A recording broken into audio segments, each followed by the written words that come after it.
live. I thought that we were going to start at 11 p.m. Central Time, but I showed up late. Oh, I guess we're live now.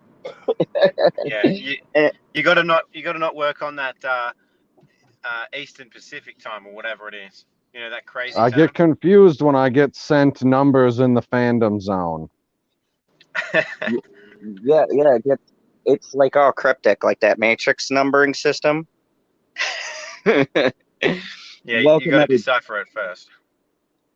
Welcome everybody to a special edition of the late night talks. Today, I wanted to do a throwback because if you fine gentlemen on the panel remember, we had our humble beginnings with Game of Thorns, and I thought it'd be interesting to do this show, The Mandalorian, kind of like that, right? And when we started out, PB, we started out late in season 8, and I thought to myself, why don't we do something like that? But do it for The Mandalorian because it's recent. I'm going to assume they're going to do a season 2. So I figure we could do our own Monday breakdown of The Mandalorian. So here's the kickoff. And we've got quite a bit tonight because we've got 1 through 4 to go through. So everybody who's here. Oh I don't have any notes. That's all right, PV. Was I meant to bring notes? I didn't bring any notes. Well, you still have probably enough to go through. I did see your video on all of the issues. That was just in episode 1. It's been a lot better since then because they do a lot more scenes on set instead of out in a random town in the desert. And just because I like to say we have a foil, we don't want an echo chamber, right? That's why I have PB to argue with me. And then we have Stevie J, the I want to say more professional than us reviewing. What? Oh, hey, yeah, that's true. You don't have to say that. Hey, that Terminator video you made, Stevie, I will forever talk about that. That made me watch T2 and go, you know what? This fucker PB might be right. Well, I'm glad I could influence you in some way. In the proper way, not in some way, in the proper way. But I figure if I switch it up a bit and we could do a Game of Thorns style for this, but instead of being all hating on a show that was supposed to bring us joy, we can actually now have a show that brings us joy. Because before we get started, I do want to say I noticed when you get an episode like episode 4, everyone lost their collective shit, and like Tom Cruise Danger Zone was playing, and everyone was going, "Oh my God, are they going SJW?" And I'm like, everybody calm down. It's not that serious. It's just an okay episode, not, and I'll get to that when we get to that because I got some feelings on that. But anyways, I figured we go episode 1, 2, 3, and 4, give a little bit of breakdown, what we thought, and then we can do what you used to be able to do with Star Wars, make some theories, some predictions, where we think the show is going to head. I was hoping we would go episode 3, then 2, then 4, then 1. That's interesting. Okay, we could do that. I'm just fucking with you. I figured. I mean, to make a Star Wars joke, it is we should go episode 4 and then jump to episode 1. Yeah, right. We could do that too. And we'll call it A New Hope. Oh, man. You can't be putting Baby Yoda in the crosshairs. Spoiler alert. No, leave him out of the crosshairs. Leave that Baby Yoda alone. And we're going to talk about all that fun stuff. There's so much to talk about. But first, before I dive right into this, because I've been shooting the shit for a while, waiting for our audience to come up. Welcome all 8 people. We even got LB in here. So we got Trey Courtney, Corporal Shepherd. I've seen you around. Thank you, buddy, for stopping in. We got Gary North, Bite and Touch, Matt's Mama Bear, So let's just go down the line here. Go ahead, Stevie, introduce yourself, old school style. G'day everyone, I'm sure you know who I am, and if you don't, Stevie J Reviews is the channel. Same handle on Twitter, and yeah, doing movie news and reviews. Go check them out if you feel like it. Otherwise, definitely check out PB, and you already know Zod. So yeah, enjoy. And of course, we've got the co-host, the person who keeps me in line, and the person who might be passing me. Might be. I'm like 10 ahead of you now. I know. I don't check the numbers anymore. I get depressed. But who's counting? Who's counting? Yeah, don't check nobody ever check your analytics. It'll just make you depressed. Unless you're Doomcock, then you won't be depressed. You'll be like, holy shit, what's happening right now? But yeah, I'm PB. You can find me at Pop Culture PB on YouTube and on Twitter. I do videos talking about Star Wars, Marvel, DC, stuff like that. Random funny shit from time to time. So if you want to enjoy a laugh, come over to my channel, click on a video. Don't forget your High Council reviews, mate, or your High Council. Oh yes, and the High Council highlights. There's only like 70 or some of those. Only like half of my library that I've totally left out. Just a few. Like half of my life, my YouTube life. Whoops. So, anyways, let's kick this off with the very onset. So this show kind of came by surprise. You know, what? Actually, no. When I say by surprise, what I mean is, I don't think anyone knew exactly how good it was going to be, right? And I'm just gonna throw that out there. This is writing that we're used to now. Am I gonna say it reinvented the wheel? No. I mean, episode 3, I gave a solid 10, but the first gave it a 10. My God. Oh yeah. And we'll get to that when we get to 3. Maybe you guys can bring me back down from the clouds and give me some objections, but I'm gonna go through 1, 2, and 3. So we start off with 1, and I gotta say, I wanted PB to take this one because I thoroughly enjoyed your rants. I was generous and gave it a 7. PB, I felt like threw something. Like, some of the things you pointed out, I didn't think about till I watched it again.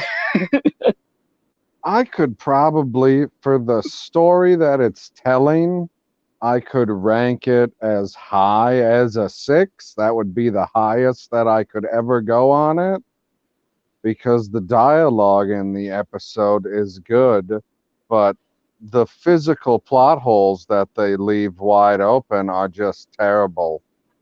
Like, if you shoot an electrical box, that should not make a door close, especially when the electrical box is just the other end of a 3-way switch.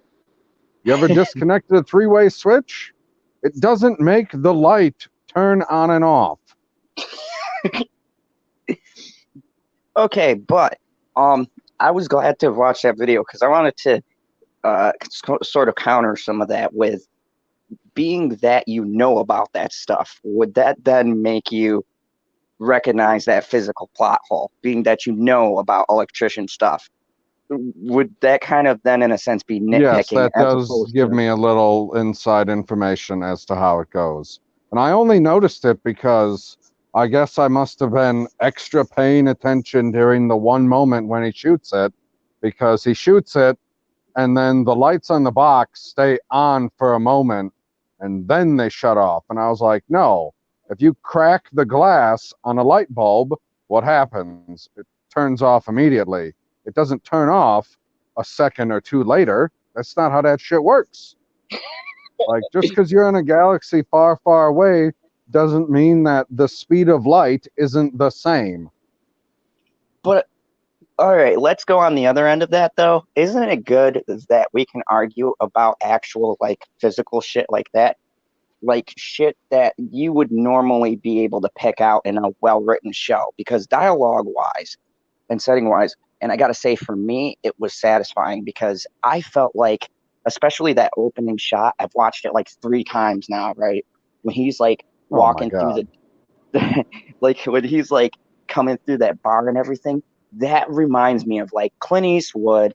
Any scene where he walks into the saloon and you got those douchebags talking shit, and then he's got to like take them outside of the saloon and fucking shoot them all. I love that Western feel. Stevie, what about you? Do you have anything that you could pick out from this episode that you would um, that would really bug you or bother you or be a physical plot hole? No, not so much the physical plot holes. I'm not as intelligent as Stevie PB. watched my video. Yeah, I did. Nothing, nothing as detailed as what PB went through. But for me, probably just the music. To me, like I like the cinematography and I agree with you that the bar shot was good. And a lot of the other shots were good as well. But I think for me, the music just kept taking me out of it in that first episode, and I think it's toned down since then. Like, it just did not match what we were seeing on the screen as far as I was concerned. So like, I started to get into it, and then the music kicked in, and I was like, what am I listening to? What is this music? It just doesn't match this scene. It was too, like, I get that it's that kind of Western sort of theme, and it's like a Western / samurai kind of theme, but to me it was just too much. It was too much of that kind of Western music when we just need a little bit more dramatic and cinematic kind of music. Like whether it's orchestral or whatever it is, but just a little bit more Star Wars for me than Western. But other than that, You no, I thought it was okay, yeah, I get exactly what you're saying. You want the music to sound more Star Wars than random Western TV show. And hold yeah, on a second, exactly. I just want to say hi to Tommy. What's up, Tommy? Does a great job, and if you guys haven't seen his stuff, check out his lightsaber battles. They're pretty epic. G'day, Continue. Tommy. Yeah, I was just saying that for me, like especially with Star Wars, anything Star Wars, you sort of need that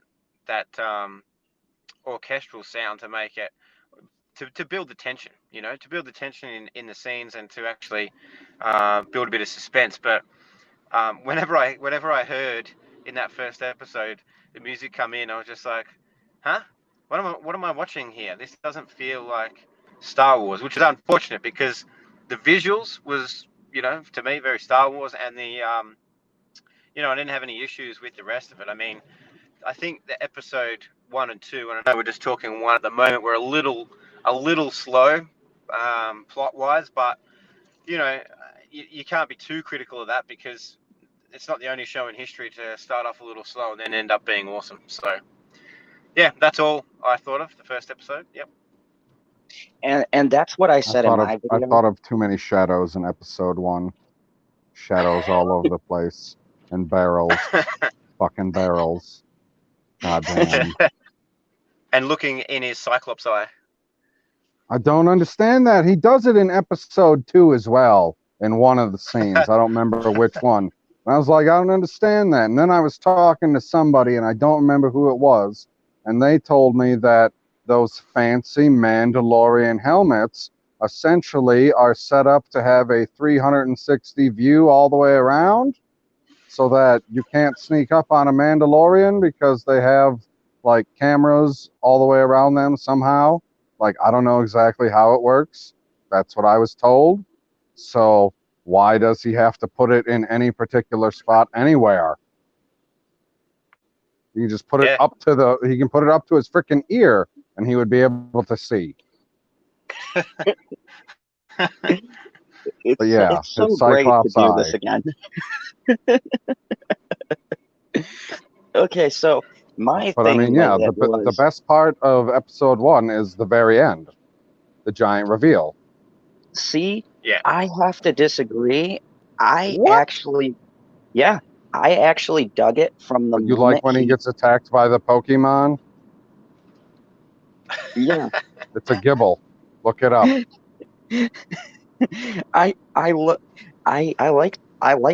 I mean, okay, for me, I just liked how it grabbed me from like the beginning scene, and then like I loved seeing the carbonite. Like maybe Oh, it's you just because I watched the episode with Unicorn. It grabbed you from the beginning. yeah. I mean, no, I think that I liked the grittiness. I liked also too how ruthless they showed that he could be. And I love when the guy tried to escape and he just like pushed his ass into the carbonite. I thought that that was like pretty cool. It was a good little It nod. was very cool. It was carbonite. It froze him. Yeah, but I think you're right, and I think that was one thing that I thought was good was that there wasn't actually, you know, while the dialogue was pretty good, there wasn't much of it, which is a good thing in my opinion. Like he, was just there with his helmet on, being very very stoic and not really uh, given a crap about much. And that guy, like you said, he didn't, without really any expression or care, just shoved him into the box and pushed the button, which was good. Because the only negative towards that, I guess, or I suppose opposite thing to No, that well, that he I would did. He call did out. tell him that he wouldn't make it home for Life Day, and then he froze him. Yeah, well, that's true. That's true. But the other thing, on the opposing side of that, I guess, the dialogue with the guild guy, I can't remember his name, but where he The black says, guy. yeah, I can only give half price, and he just accepts it. I thought that was a little bit weak. He probably could have at least argued a little bit to make it a bit more believable, but No, he seems very quick to make a deal sometimes. yeah, Yes, I do agree with that. And the great thing is a lot of Like this that is goes through really into the other nitpicking. episodes too. It seems like he's very quick to make a deal. But I Well, also get I'd the like to read sense. Gary North's comment real quick. He Go ahead. says, "I'm rating the series a 9 out of 10 so far. Take Baby Yoda out of it, it would be a 5 out of 10." That's fair. That's a fair assessment. I could But see Baby Yoda dropping a series score 4 points.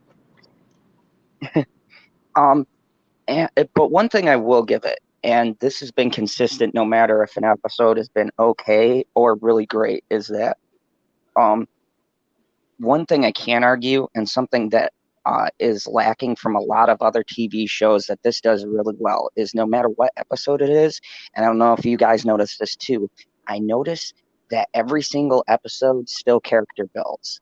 Even Sanctuary, like you find out so much information, but without him telling a whole lot of information. There's just feels like Oh, so the you are going to character, jump from episode to episode.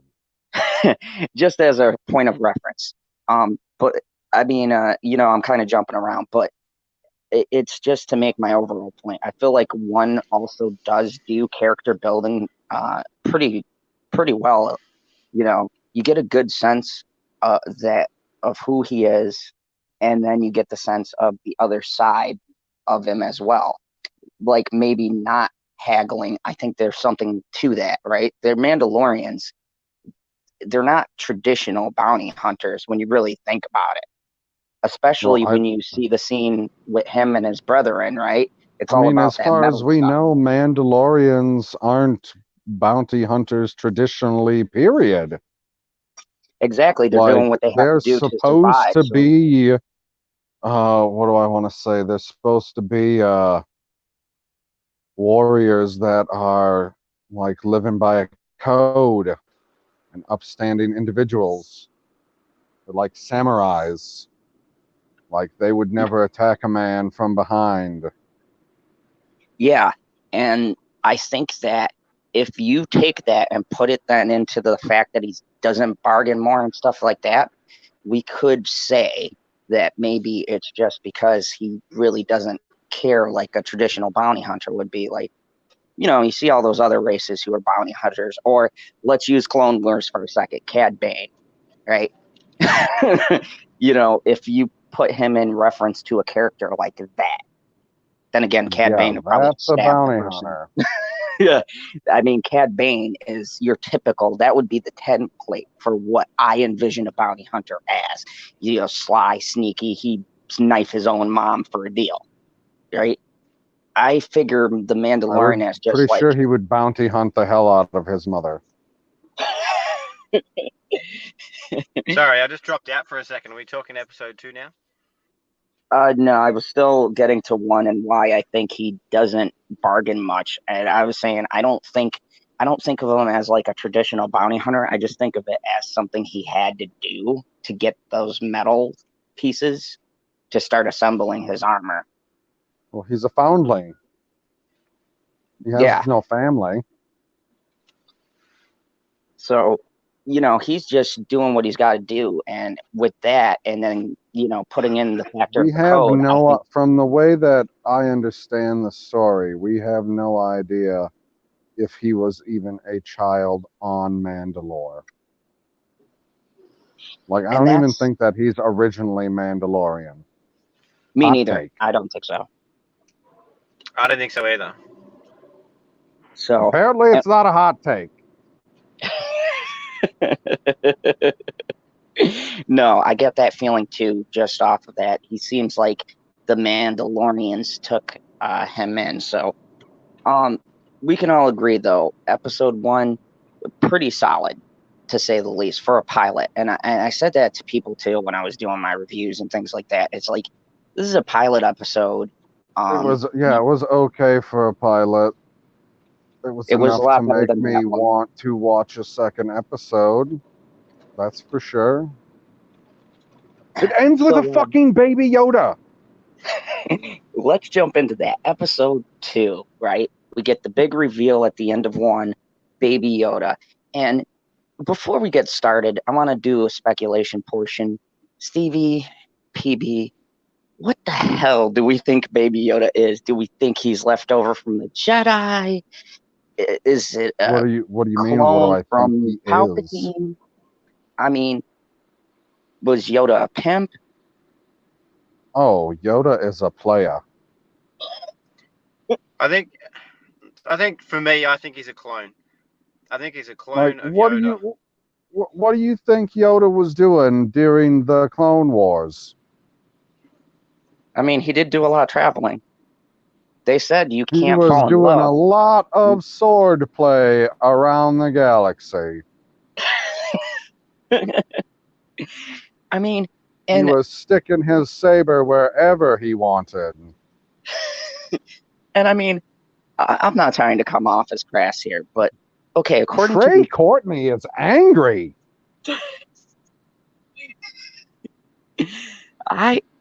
Despite what Trey says, which is fair, because I love the fact that Yoda is like the big source of contention with some people. I personally think it adds depth. I know.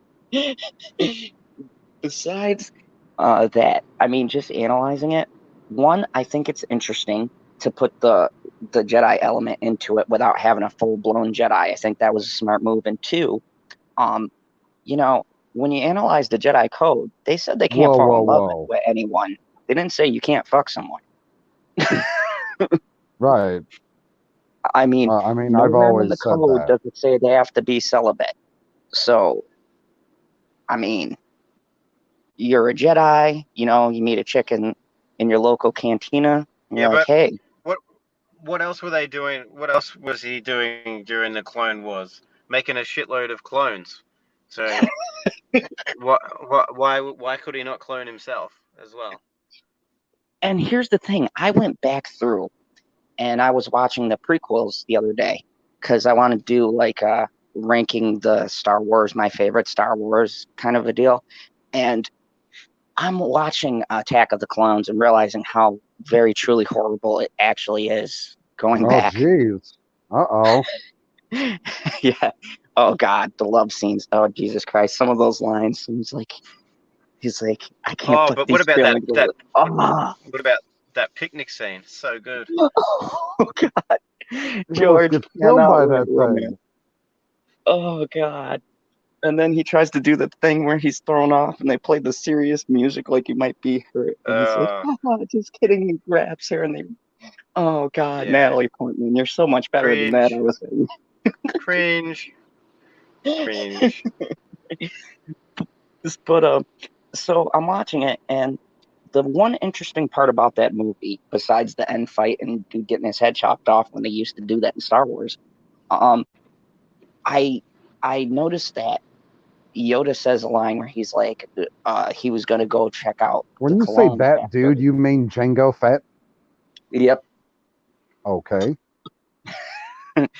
Um, and you know, I noticed something. He went to that factory by himself, so there was a lot of things that went on behind the scenes in the Clone Wars, right? A lot of things that they never elaborated on, despite having the Clone Wars series and everything else and the EU books or whatever. There's still a large gap in that history that you can explore. So who's to say he didn't clone himself or put in a safeguard? I Why would mean, Yoda clone himself? why not? Because Jedis don't believe in cloning yourself. Well, I mean, the Emperor set that up. I mean, yes, I know he's a Sith, but Okay. I mean, All right. Yoda's Maybe perceptive. Yoda. Maybe Yoda didn't clone himself. Maybe somebody else cloned him. Okay, Got a bit see, of his that's DNA and cloned him. no, that's what I thought that you were talking about, Stevie. Was that somebody Well, else? I kind of didn't mean he cloned himself. I kind of meant just like he was cloned, not Yeah, that he did like it, Yoda, we but need you to some. come in for a blood test to make sure you haven't got any of that space AIDS. We just want to check your metachlorian count again. Yeah, make Oh God, sure the to make sure midichlorian it's as count. high as we thought it was. So, yeah, and then they cloned his ass. Yeah, Okay, exactly. here's the other thing too. By episode 1 in the shady, I don't know, First Order or remnants of the Empire, they're not going by that stupid tag in this show, I guess. Can we just say Empire? I'm gonna say Empire. The remaining Empire. You talking about the The dude and his clone troopers or stormtroopers or whatever? Yeah, I mean, he seemed keen on getting this bounty, right? And who's to say Like, if we'll I remember don't the know idea? if any of them are black guys, so they might be clone troopers. Do any of So, them know sanitation? Who knows? Classic. Um, yeah, I think that that's what makes me believe that it's a clone of Yoda because he's very important. He's not just a random, similar species or same species as Yoda. I think he's a clone of Yoda, and I think that's why the remnants of the Empire want to get hold of him. And Right. obviously, we saw the plan was going to be to kill him, basically. So, or try and extract. Yeah, we don't know, but extract metachlorians maybe. But the plan was definitely to kill him in the end. So I think it makes sense that it's a clone of Yoda, and that's why it's so important. Right. It did seem like their knowledge of him came because they were part of the former empire. Yeah.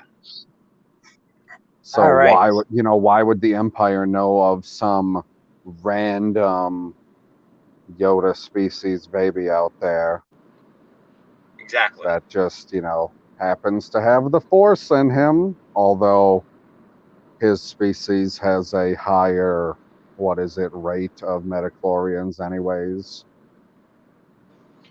Yes. Well, I think yeah, I'm right in saying it was episode 2, wasn't it, where he used the Force?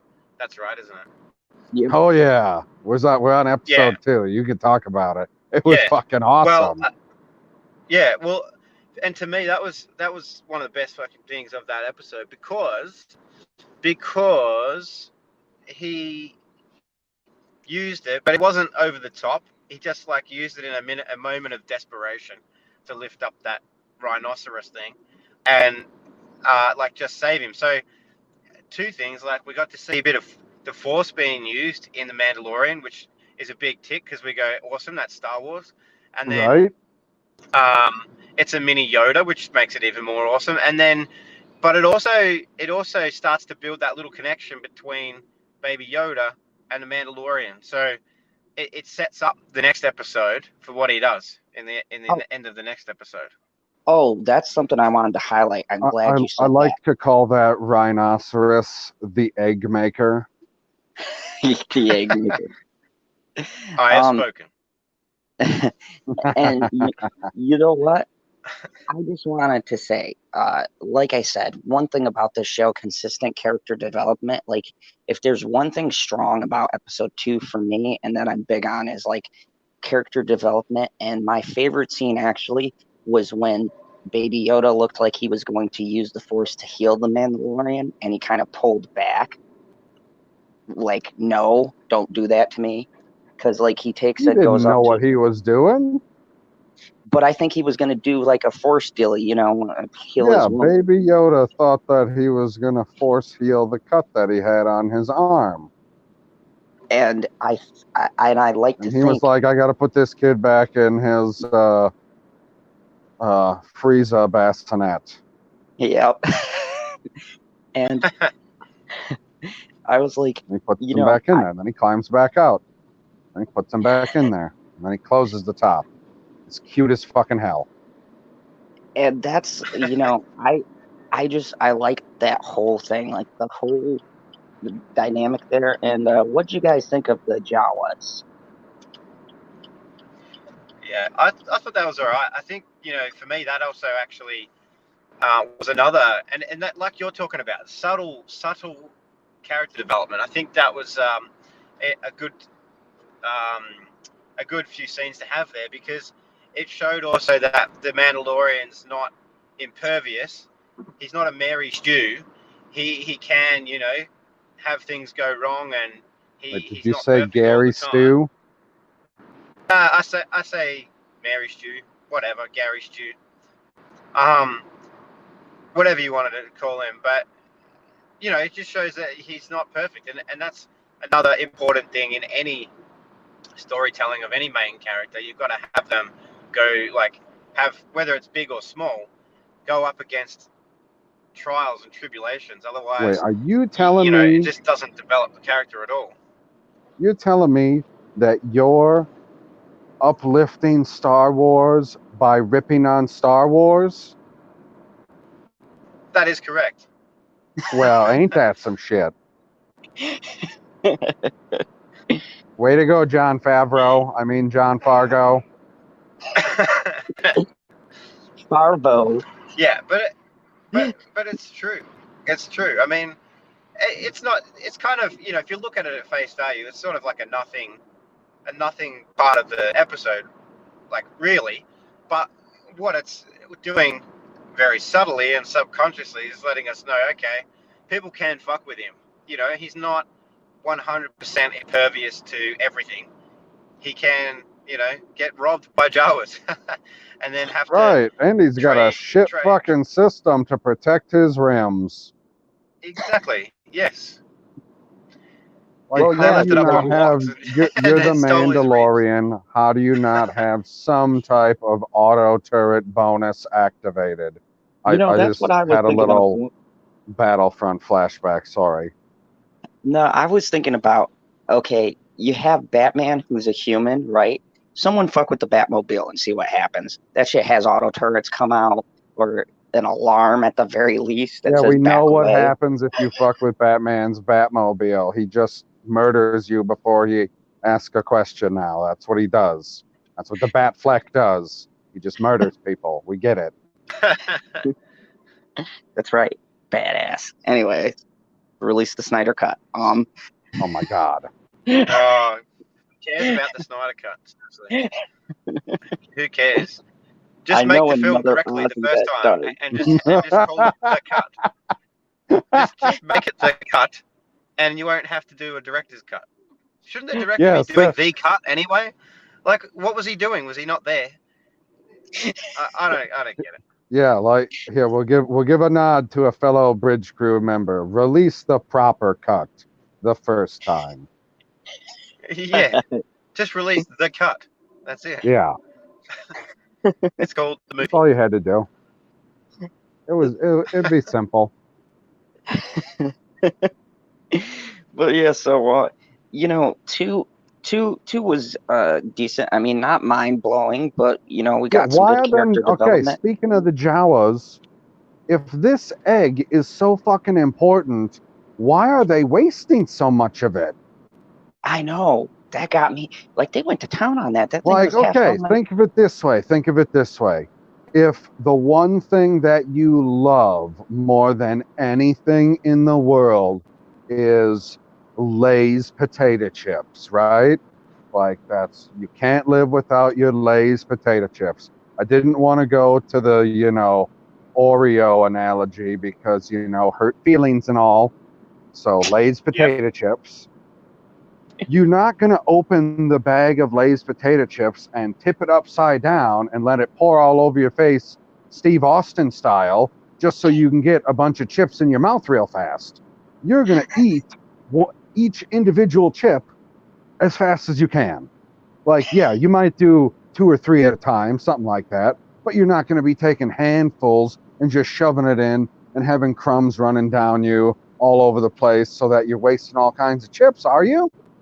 Nah, not me. That bugged me too. No, It's just like, no, dude, that wouldn't happen. No. Because if I I was the thought for sure, I Mandalorian, was I'd have like, been okay, he's pissed. going to chop this off and they're going to fry this son of a bitch up and they're going to have some nice, fried eggs or scrambled eggs or, a nice egg bake. I don't know what the fuck Jawas eat, man. The egg was covered in fucking shit. I don't understand it. And they just dig their fucking hands in it and boom, down the fucking hatch. And I was like, no, that's not for me. This is Star Wars. But on the flip side of that, though, But he got all of his parts back. he got his parts back, and I think it was We an found out interesting that little him and detour that they took. who's the guy that plays that person? Is it Gary Busey or Nick Nolte or which one is it? Nick Nolte. Nick Nick Nolte. Nolte.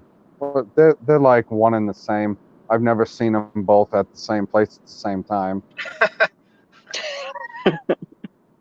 So like Nick Nolte and him are quality engineers apparently. They rebuilt an entire fucking spaceship. Yeah, That's well, another thing. he's spoken. That's all there is to it. So we can agree, 1 and 2, great character development. Still, not Yeah, rating it disintegration gun, really man. high. Love that thing. So let me go down the line for number 2. Stevie, how did you feel? What was your rating for that? For episode 2, so I don't think I did it episode 1. So episode 1, I'll probably give like a 5.5. No, maybe 6 for episode 1. Then I'll give episode 2 a probably a 7, I reckon. That's where I landed. Yep, 7. Solid 7. What about you, Stevie? Interesting. Yeah, episode 1, I was at a 5.5. I said I might be able to be persuaded up to a 6, but nobody's been able to. So I'll stick with 5.5. But then episode 2, maybe I went overboard because I would say 8. No, that's fair. I see the argument either way. Just for me, okay, and I've said this in my reviews constantly, has just been the way they've paced it. Like I feel like sometimes tonally it's all over the place, and then shifting gears, it goes like it starts you really high, and then all of a sudden you're just slowing down, and you're like, oh, come on, and then it just like picks it back up, which episode 3 fixed that problem, and we're going to swing back to probably the most magnificent episode. I'm going to say hell, the best episode TV-wise I've seen recently. I'm just going to make that bold claim. Fight me. Yeah. When I saw 3, I thought of one of my favorite episodes of television from another show, The Shield, the very first pilot episode.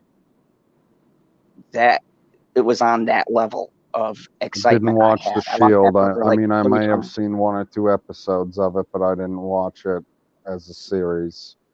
Oh yeah, I've watched the entire series like a couple of times, but like just imagine it was like that for me, because the first episode of The Shield, he turns around and shoots his own team member at the end of the episode, and you go, what the fuck? And that's the hook, right? And 3 had that hook for me when you saw how badass he really was, and we'll get to that when we get to episode 3. But for me, I rated 7 for episode 1 and 7.5 for episode 2. So Okay. I gave episode 1 a solid 7, just because when I think of how I've been rating You things, weren't paying attention to the plot holes. I'm not an electrician, so I didn't pay attention to that. For me, I thought it was a solid start, and I gave it the pilot The curve. Desperado shootout scene is the worst offender of them all. I'm sorry, I liked it. I'm a sucker for westerns, so I like that my feel God, of. I'm a sucker for westerns that make sense and don't boggle my mind. It took me 3 hours to watch that fucking scene. Ask Burp. He was watching it with me. I don't know. It just, for me, it just got me, and I gave episode 2 a 7.5 because it was definitely a step up, and solely on character development too. Like the dynamic of showing us why we should care about these Episode two. 2 made me think that they mistitled the show. They got to change it, and I'm going to not steal, because I know that he's already put it out there into the internet. Perp said that we should call Baby Yoda YOLO, so that's what I'm going to go with. I like it. So the show should be called YOLO and the Mando. That's it. I don't care about anything else. All of the rest of it's ancillary. Like, just put him in the cockpit, let crazy stuff happen, and he'll give him that shifter knob or whatever the hell it is. So let's get to that episode. Probably the best episode we've seen so far. I'm going to have nothing but good praises. So before I go totally fucking shill for the show, episode 3, The Sin. First off, what a fucking proper name. Just right from the beginning. Like the name. I mean, just Jesus Christ. I can't say enough good things about this episode, but let me go down the line, Stevie. Wait, what's the name? The Sin, Chapter 3. Oh. Stevie, what did you think about this episode, and what was the high points and then any flaws you could find? Because I didn't find a goddamn thing. It was trash. The whole thing was trash. Oh. No, not at all. No, I agree, mate. It was a good episode, and I think for me, actually, when I watched it, after watching 1 and 2, and I watched 3, so 1 and 2 didn't leave me necessarily wanting to click straight on the next episode and watch the next episode, but number 3 did. When it got to the end of number 3, I was like, damn, I really want to see what's going to happen next, which reminded me of when I was binge watching Game of Thrones, and I was like, I've got to see what happens next, excluding season 8. But I had that feeling at the end of episode 3, and I really liked one of the thing I really liked about it was that point where in the when he gets back into his ship and the little knob thing is is off the fucking handle, and and that's the point where he's like, he doesn't say anything, but you just know what he's thinking because the way that they set it up and the direction was really good. So we know exactly what he's thinking. He's having conflicting feelings about leaving Baby Yoda there, and we know what happens after that. So I thought that was a really, really good direction to go with. And you're talking before about how the episode's sort of going up and down in pacing and that sort of thing. Well, hashtag different directors, and we'll get into season 4, episode 4 as well.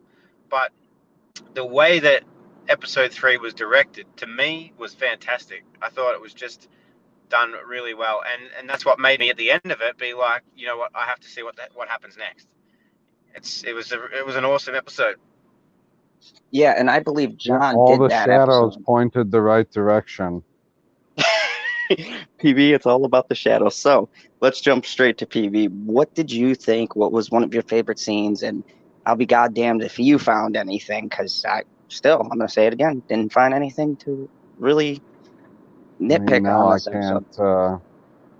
Can't say that I found anything big that I remember off the top of my head for episode 3. And I would say that my favorite part was after he gets the kid, or after he gets YOLO, and he's working his way out the hallway with him, and is essentially doing a shootout fist fight holding a child. Oh, God, awesome. Yeah. Oh, God.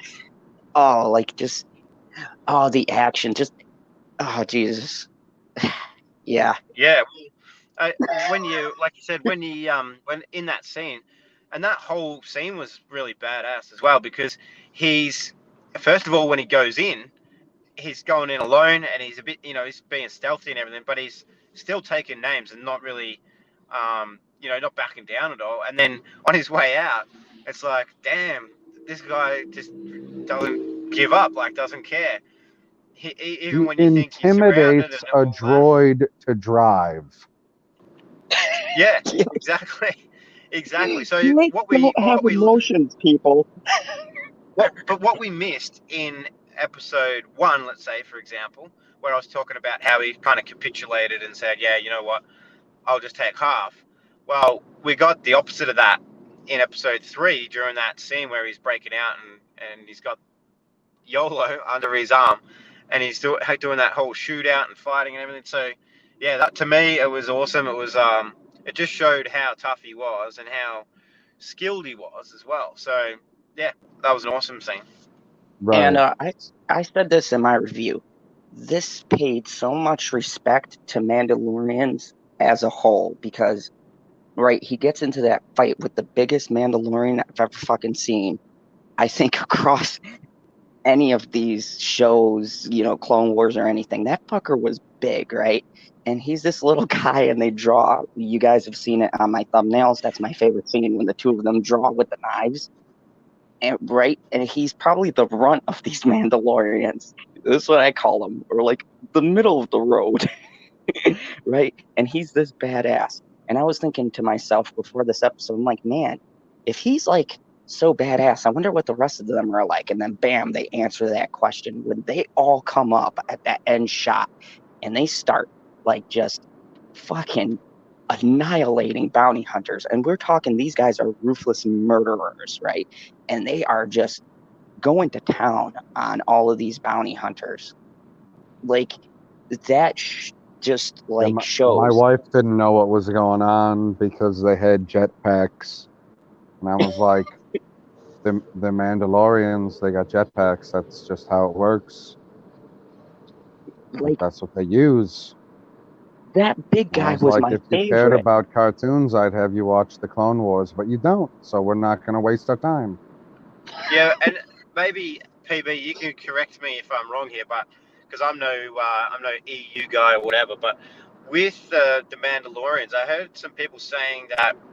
With that scene, I heard people saying that why would they do that? Because that's breaking the guild code and all that. But as far as I'm aware, the Mandalorians had their own code, which supersedes the guild and all that crap. Yeah, they said that. This is the way. Yes, the only code that matters is their code. They will appear like he just joined. I think it was just him. He just joined as a form to get their armor. And yes, I don't think that all of those Mandalorians are in this bounty hunter guild either. No, yeah, no, I don't think so either. From my understanding, and this is going back to, yes, bringing in some EU stuff, they freelance their services, but they only adhere to the code of their people. They do what needs to be done, but for their people, like anyone else. And so if you attack one of them, even if they're part of that guild, they'll turn on that because their priority is their race, which I loved seeing that because, that could have went very badly, but they didn't care because one of their own was in trouble. I just thought that was an awesome nod and paid a lot of respect to. And you know what, Stevie? I noticed that too with some people nitpicking, and that was the thing that pisses me off. I'm gonna get to that at the very end. Like people trying to find little things, and it's like, come on, people. People nitpicking. You gotta watch the show. You're not watching because they said this is the way. They implied strongly that they will do what they need to do. People nitpicking that they were breaking the bounty hunters guild code. Yeah, and it's like. And in case anyone missed it, they fly now. But that's not new, though. They've fly now. I mean, they've always flown. Yeah. No. I know the joke behind that. No. The joke behind it is that the stupid people in the resistance didn't know that they flew in the first place. Sorry, I just had to laugh. I saw somebody saying they fly now in the chat, and I just had to throw it in there because it's ridiculous. It is. I like what Mark F said. Mandalorian is a culture, though, right? Not a race. Mondo is clearly adopted by them, and that's true. It's more of it's more of like if you have like this is the way. Hispanics or something like that, culturally you can have a white boy in there like myself. No, it's a religion. That's what he says when he says his weapons are part of his religion. Yeah, see, I watched it 3 times and didn't even catch it. Yeah, so think of it like if you're in a church. Only they had guns. Or a synagogue or a mosque, because we're inclusive in the fandom zone. So if you've enjoyed the conversation, hit the like button. And if you're new, hit the subscribe button. So natural of us. So natural. But yeah, I mean, so there's that. And how about the scene, the great speculations and theories that I have heard that are great? How about the scene with, I'm just going to say Apollo Creed. What? That's Apollo. That black guy is always Apollo to me. I don't care that he's supposed to be the head of the smugglers. I don't even know his real name. He's just Apollo Creed. He is black guy number 3. And I say that because he's the 3rd black guy in Star Wars. But how about the fact, how much subtle character development was it that we can assume the Mandalorian didn't kill him on purpose, right? Because I didn't even notice it, and I had to watch the episode. Oh my gosh, no, man. No, he got lucky. It totally got lucky. No. I don't You think heard so. that as a theory? I think that he knew, because in that scene, okay, in the scene when they're in the cantina, he knows that he has it there. But you think that he's a perfect shot at a moving target and was able to hit that? Well, look at how good of a shot he is. You're telling me that if he wasn't trying to kill that guy, that guy wouldn't be dead? I mean, look at those shots he made while flipping into a speeder, and you're telling me a shot while he's stationary. Okay, so then what is the second half of the theory? If he shot him in the metal on purpose, why? I think of it this way. I think that when he joined that guild as a way to get money, that he gave him a shot, right? And that they bonded. Like, even though he never said too much to him, I think that there was a little bond there, right? Because he was like, hey, let me take you to this little planet. James Bond. Yeah. I feel like there was a little bit of a connection, and he was kind of like, all right, I kind of like this dude. You know what I Oh my mean? God, He he's a gave me a father shot. figure. Nah, Who knows? We don't really know, but I get a Still subtle, waiting like, for the. So this is the whole second half is he kept him alive because of sympathy. nah, no, because of friendship. I think that he nah, considered him a friend. Friendship. You've been nah. trying to kill him for the last 30 minutes. Yeah, Friends nah. fight. Like, I, hey, you hand over the baby Yoda, and maybe I'll let you walk out of here. I believe that the Mandalorian does not give a fat rat's freckle about the black dude. I don't think he cares about him at all. I think it was just pure luck that he hit those little plates. Yeah, Correct. I don't think he cares about him one bit. But I with the get way what you're he saying. shoots, why I get that what spot? you, I get what you're saying, GZ, but I don't think that he actually cares at all. Because they did He have that little like slightly friendship kind of banter, but he also screwed him out of half his money, and then wasn't going to give him another job, and then said he was going to kill him and take Baby Yoda, and yeah, like PB said, maybe let him go. So I don't think he actually cared. I mean, and to the other point of that too, that black guy, He if he just really screwed wanted him to, over on a payment. yeah, but come on, that's a, head guild thing. All those guys are shiesty. Look at Star Wars, right? The episodes 1, 2, and 3. Anakin with that guy who traded the parts, right? He took care of Anakin, right? Gave him a job and stuff like that, but he was still shiesty. Still owned Are his you mother. talking about Watto? Watto, yeah. So I Don't mean, be smack talking Watto. you know, Mark F put it best: business is business, and he said he had respect for him. I think at the very least he respected him. Yeah, respected him so that he only shot at him once. Like And I he said, didn't zombie land his ass. okay. Look in contrast to when he took out the stormtroopers, right? He double taps people. Yes, that's what I'm saying. He knocks them down and then he shoots them in the head to make sure that they're dead. They're dead. He shot the guy once and then he moved on with his life. I get that. He So doesn't necessarily care whether the black guy is alive or dead, though. He didn't but why not check? necessarily try to. He didn't necessarily try to kill him. He didn't necessarily try to save him. He shot him, and he's like, you know what? Chips fall where they may.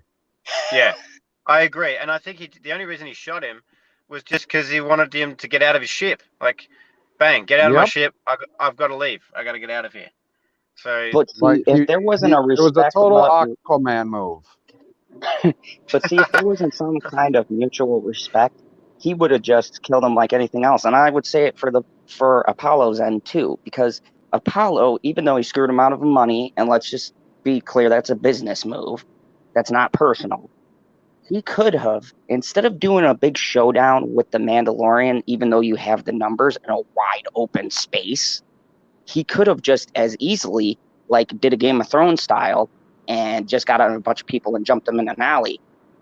But he didn't. He confronted him in the open.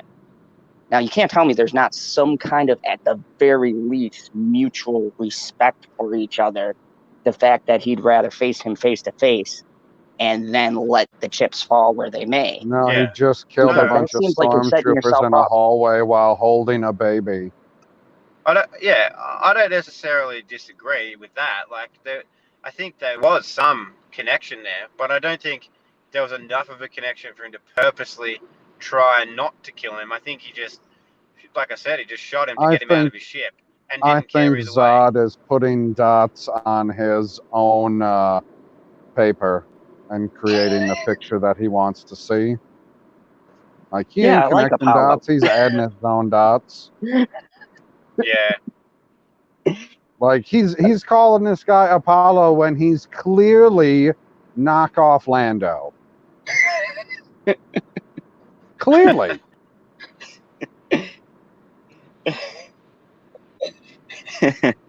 Okay, I don't so even know. I don't even remember what his name is. I just know he's knockoff Lando. yeah, I don't know He's what the his name third is. black guy in Star Wars. I don't know what other monikers to give him. Speaking of which, knockoff Lando, how do we feel about his character? What do you guys think? Does he add anything? Is it intriguing? Do you want to see more of him? Learn more? Why is he the head of the Yes, I want to guild? see how he is connected to Lando, because they're obviously cousins, because all the black people in Star Wars are related. Thank you, Trey. He was in Predator as well, but I always remember him from Rocky. Of course you would, because you're from New York, the land of brotherly love. You know that shit isn't true. So, Oh my gosh, he's a putt. Stevie, do you get that joke? I know you're from Australia, but do you get that joke? I know what you're talking about. Philadelphia is the I know, because that's where Rocky's from, but you're yep. from New York. Sorry, I missed that part of the conversation. That's okay. But So, I'm just going to say yes. Yes, I get it. Excellent. okay, so overall, I'm gonna start with my rating. I gave this a solid 10. This is great rating. I loved it. Great episode, great character development, awesome pace.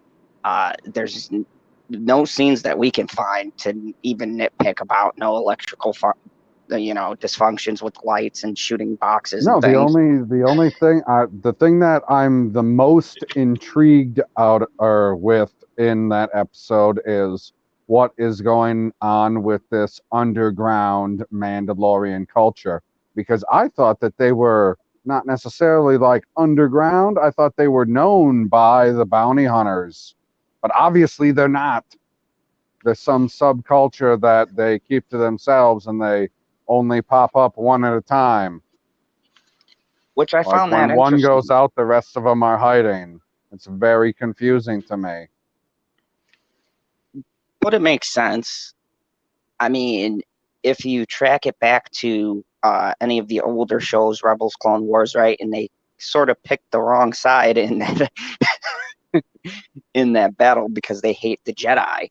So when they didn't win, even though the Jedi got eradicated and the Empire lost that Right? They hate the Jedi, but they hate the Sith? Because I feel like a Sith Lord took over their planet for at least a couple of months. Yeah, that's true. That's true. So, or maybe they be just lump it consistent, into the same thing. Mandalorians. Like, I don't even know mean, what planet they're supposed to be on. Yeah, Is Mandalore still a thing? but that that makes a good show when they don't reveal everything all too quickly. Like there's still that bit of anticipation of finding out what the full backstory is and what they're all about and where they all come from and everything. Oh, you I think mean that's like the opposite of Batwoman? yeah. don't talk to me about that, please. Just You know watching what? your reviews and 19K Fox's reviews, that's enough for me. You I know don't what need this to. prick said, Stevie? Yeah. You know what he said? I fell asleep during that trying to review it, right? And he was like, "Oh, well, the first episode wasn't that bad." And I was like, "She was trying to punch the ice with handcuffs." He's like, "Oh, we got to give it a chance." And the show got worse, Stevie. I didn't think it was Get possible. better. There's not Oh, enough man. lesbian action. I go in there, Yeah. ain't even women kissing. I'm out. I mean, at the very least, if they were going to go SJW, I thought they would at least go the extreme route and be like, oh, there'd be a makeout scene with two women every episode, and all that. No, none of that. Yep. Yeah, I mean, if you're gonna shove it in our face, shove it in our face. Exactly. Now, somebody take that audio clip and make something funny out of it from what PB just said. Please do it. maybe marry it up with the Robert Storm's dick Stevie, video. I wasn't gonna say this earlier, but I'm gonna say it now. for what you said before, I was going to say, you know, that deserves me sending you a package of Oreos, and I'll make sure that they're original. Damn you. Damn you. I wasn't going to do it. I was like, you know what? I don't need to be an ass, but, you know, now you lived up to it. Damn you. You stupid American. So that'll be the ultimate burn. If you ever want to get back at Stevie, send him some regular Oreos to the P.O. box. Not double stuff, people. People in America who think that regular Oreos are double stuff. No, that's not a regular Oreo. Get a regular one. Australians will be amazed at this double stuff. Don't be sending double stuff down there now. Regular Oreos. We'll have a big influx of Australians. No carrot cake ones. No. You cut me. You cut me. No real white deep fudge covered ones. No mint chocolate chip ones. No birthday cake ones. Boycott Oreos. Hashtag America is awesome. Enough of this rubbing in the lack of Oreos we have here. What's whose rating is it next? I have no Tim Tams, and since I have no Tim Tams, I will give episode 3 a 9. And of course, you know me, I'm gonna show the hell out of it. Solid. You 10. said you gave it a 10.5. Yep, solid 10.5. Loved it. Because I do have Tim Tams, I'm gonna give it a 9 also. Ooh, we finally agreed. Are we agreeing too much? We shouldn't agree too much. I think that's the first time. I mean, none of us have went like below a 5, because I assume we're not equating our 1 to 10 scale to the like grade scale, correct? No. Like, so a 5 is still like a passable, but like you're gonna have to improve, and obviously they did that.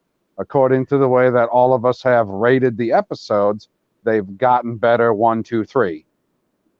So then, but did they get better in the fourth one? Fourth one. Great segue. I was just gonna say, so Sanctuary. Look, before we get started, I want to put out a little like PSA announcement here, people. Oh God. You know, attention all you out there that want to just flag Disney right away for SJW nonsense. Do your fucking research. If you know who Gina Carretta is, you would know she's a former UFC Carano. fighter. Oh my Carano, God. whatever. Carretta. I'm General Zod. I'm gonna fuck up a name. It's Italian. Yeah, I'm Puerto Rican and a New Yorker. I ain't fucking pronouncing that right. Your dad's Puerto Rican? What's that? Your dad's Puerto Rican? No, my mom is. Isn't your dad Italian?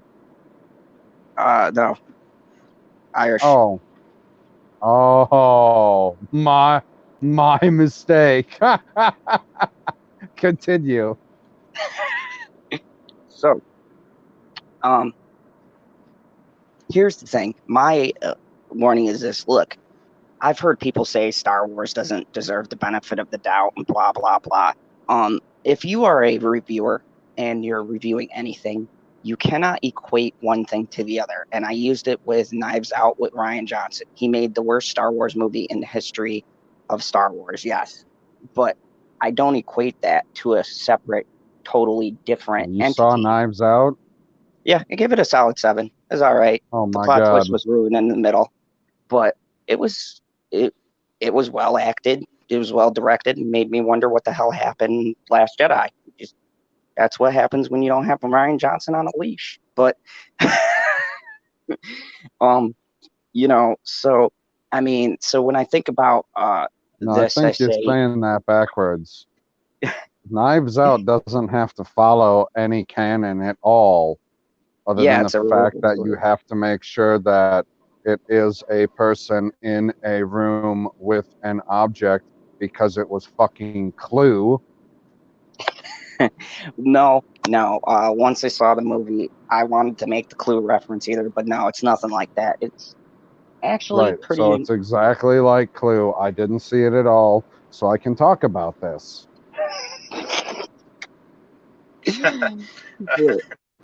My announcement is this, No, though. We can't go. we can't say just because there's certain things in an episode that automatically it's making this big change, because I could buy a lot of those scenes, because look at her. She is a badass chick. I've seen her fight in the UFC. This chick could probably kick most guys' ass in real life.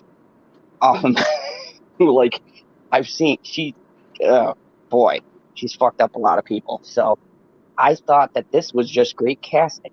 And if you want to do a strong female character, then yeah, she got the look. Um, you know, the dialogue was something to be desired, but I was buying it.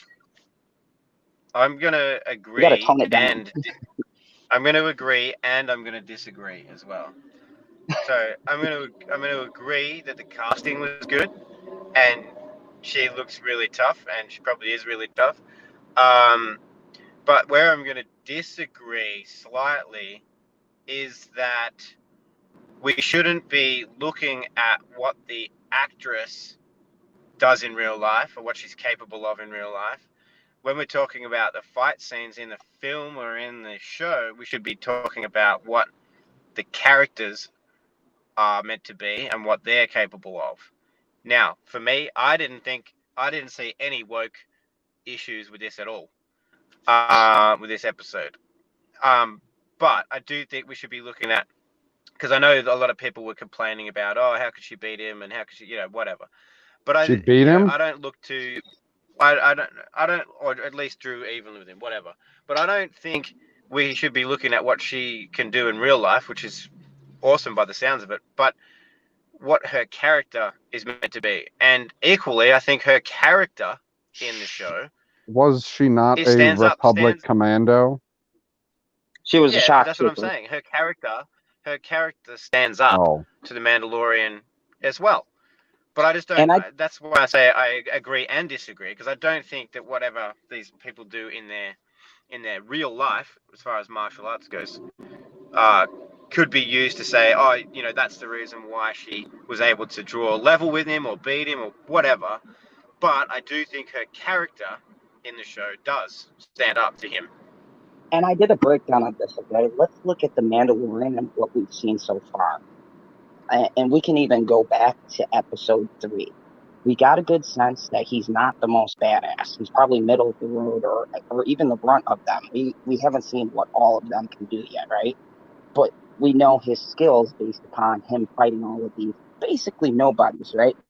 And now he, to me, doesn't strike me as a hand-to-hand kind of guy. Even when you look at how that fight is choreographed, he's constantly trying to reach his gun, his flamethrower, his other like shock thing, right? So he's see, which is dependent. funny because it was just Thanksgiving and I was a hand to ham kind of guy.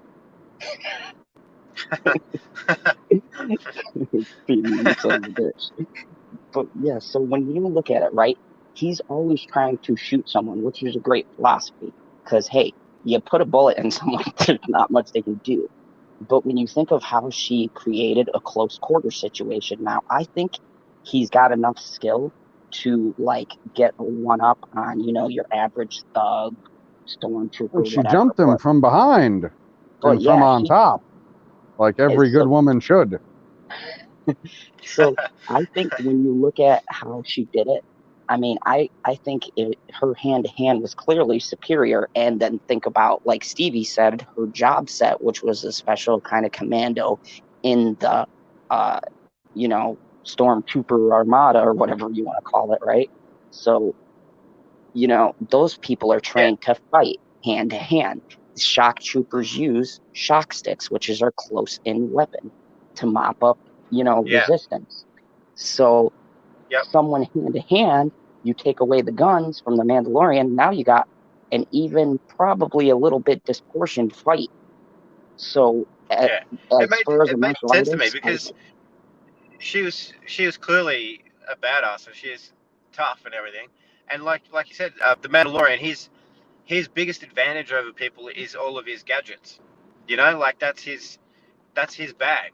He's got the flamethrower, he's got the cables, and he's got the gun and all the gadgets. So that's his advantage over people when he fights them. Yeah, like you said, he can beat most people up, but she's clearly, superior in her hand-to-hand combat, or hand-to-ham, as PB would put it. And That the sounds other issue that delicious. it does actually. I'm quite hungry. The other issue that people I saw had with this episode and the air quotes wokeness was that village lady was able to shoot. I don't And you know understand what? what They the were saying, oh, problem is she's with the that. of course Because she's the only one who can shoot, and she's a woman. But I don't care about that. She's clearly had some kind of training, and I actually found it How does interesting because that I make it thought, woke? yeah, I don't get that. But I thought Like, that it was there was interesting. And another chick right next to her that couldn't shoot. yeah, But I just thought, like, it wasn't, to me, it was a subtle way of them letting us know that there's more to her backstory. That's what I thought. I thought we were going to get a reveal, and maybe we Right. will in the next That's episode, exactly what I was that thinking. she's a soldier or something, or she used to be, or Like, she whatever. obviously, yeah, she has some type of training, because that's the same lady at the beginning of the episode that hides with her child under the basket. Yes. So Yep. she was smart enough to pull that tactic off, and it worked. And then she's Yeah. the one that can also shoot the gun. So, like you said, there's got to be more to her story, and I don't know if we're ever gonna trek back to that particular village in the middle of nowhere, as they put it so eloquently, which I thought Yeah. was wonderful. Well, It's a farm in the middle of nowhere. Yeah, I mean, I was a fan of that, how they put that in there, and I think it was quite clever, and I hope they do give us a little bit more of her backstory. But I just wanted to bring up one other point, because I got to get going in a few minutes. But this episode, the only issue I really had with this episode was, to me, the direction certainly wasn't as good as the previous one. So I've been calling her Miss Chow because I keep forgetting her first name. I think it's Deborah Chow. Was it Deborah or Rebecca? I can't remember. Who directed episode 3? But Bryce Dallas Howard did this one, and the direction wasn't as good. And I also felt like this, after we got all that progression in episode 3, and like I said, I felt like, I want to see what happens next. I felt like the story really halted in episode 4 to give us a side plot, which, while it still gave us a little bit more in characters, Oh, it was and stuff total like side that, plot.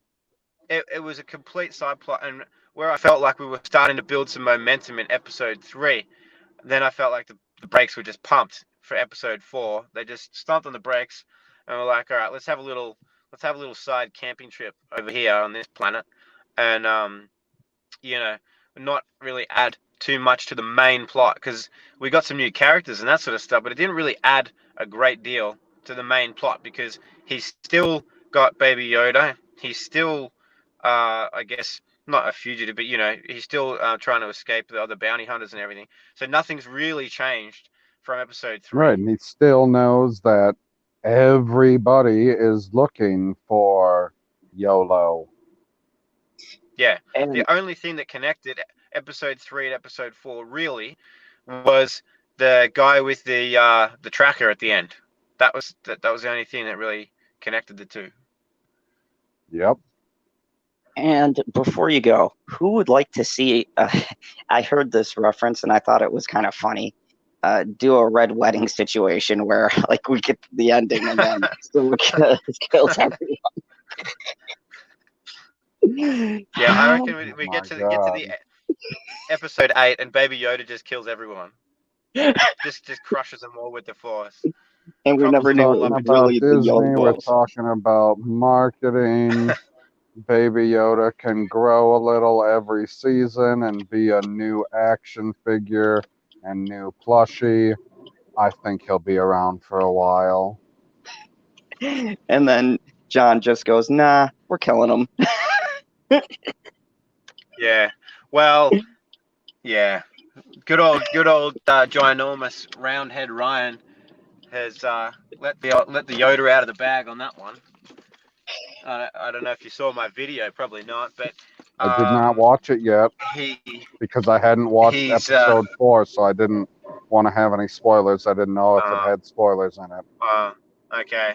Well, it's kind of a spoiler because the old blimp face has spoiled it, and as far as what happens to Yoda, at least up until the next season. So, Oh. I mean, if you don't want to know that, then don't watch the video, I guess. Oh. Well, now that I know that going into it, I can watch up to a certain point where you say spoilers, right? Negative. Then, I don't give any spoiler warnings. oh shit! Except in the he told the title of General the video, Bob. it does say Ryan Johnson spoils whatever Oh, Mandalorian okay. or whatever. So it is in the Gotcha. title. It is in the title.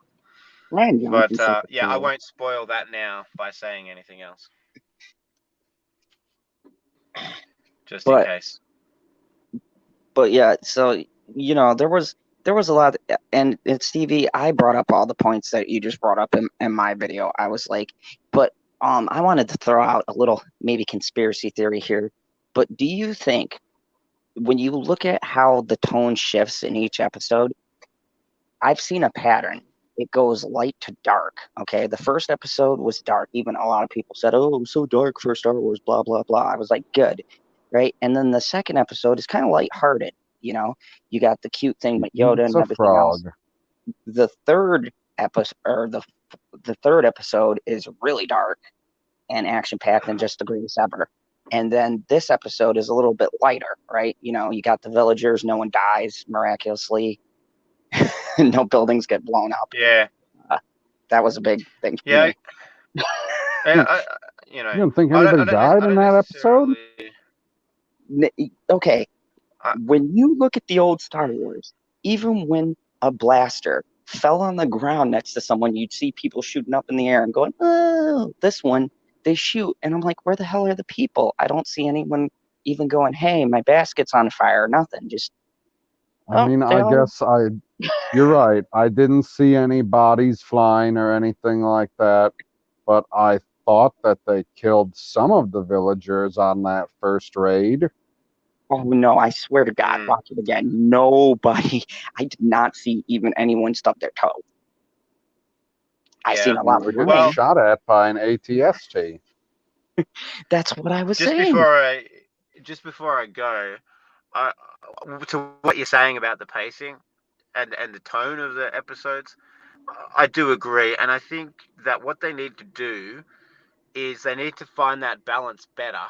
In that, there's been many other shows we've watched, and they've been paced really well, and so you don't have to necessarily make every episode super fast paced or even super slow paced. But what you should do is, and this takes me back to what I was saying about the main plot, you need to keep the main plot progressing in each episode, but also have enough in there to make it compelling, to make the episode compelling. So at the end of each episode, you should want to watch the next one. And that doesn't mean a cliffhanger every time, but you should be sitting there going, I need to see what happens next. And you've got a series, so you can do that. And they don't need to shift the tone so much in every episode. And it could be the changing of directors each episode, but I hope they kind of balance it out over the next 4 episodes. But that's just my thoughts. Yeah, I completely agree with that. It's like any young show, right? They're still trying to hit their stride. Some shows can do it, but we've seen the inverse. If you take the first season of Breaking Bad, it's very slow, and then you get to the ending, and then it just found its stride, and it's solid. Stevie didn't say it was very slow. He said it was slow, then it was fast, then it was slow, then it was fast again. No, but what I'm saying is, like, which is what she asked for. It's not my fault that I blew early. Look, on that tremendous note, I do have to get going. But yeah, thanks so much for having me on. It's been awesome to talk about The Mandalorian, and I look forward to talking about it some more. And Yeah, see maybe you we'll later, get to everybody in talk the about chat. Joker next time too. Woo! Oh God, we gotta do Love the Joker. another Joker stream.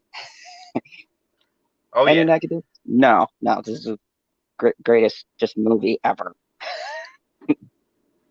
Yep. So I'm going to give this before I really go this time. I'm going to give episode 4 a 7.5 out of 10. Yep, I was about there too. You must be watching my videos, Stevie. Oh, jeez. Oh, you know it, buddy. You know it. All right, have a good one, guys. I'll catch you later. See you later, Stevie. See, Stevie.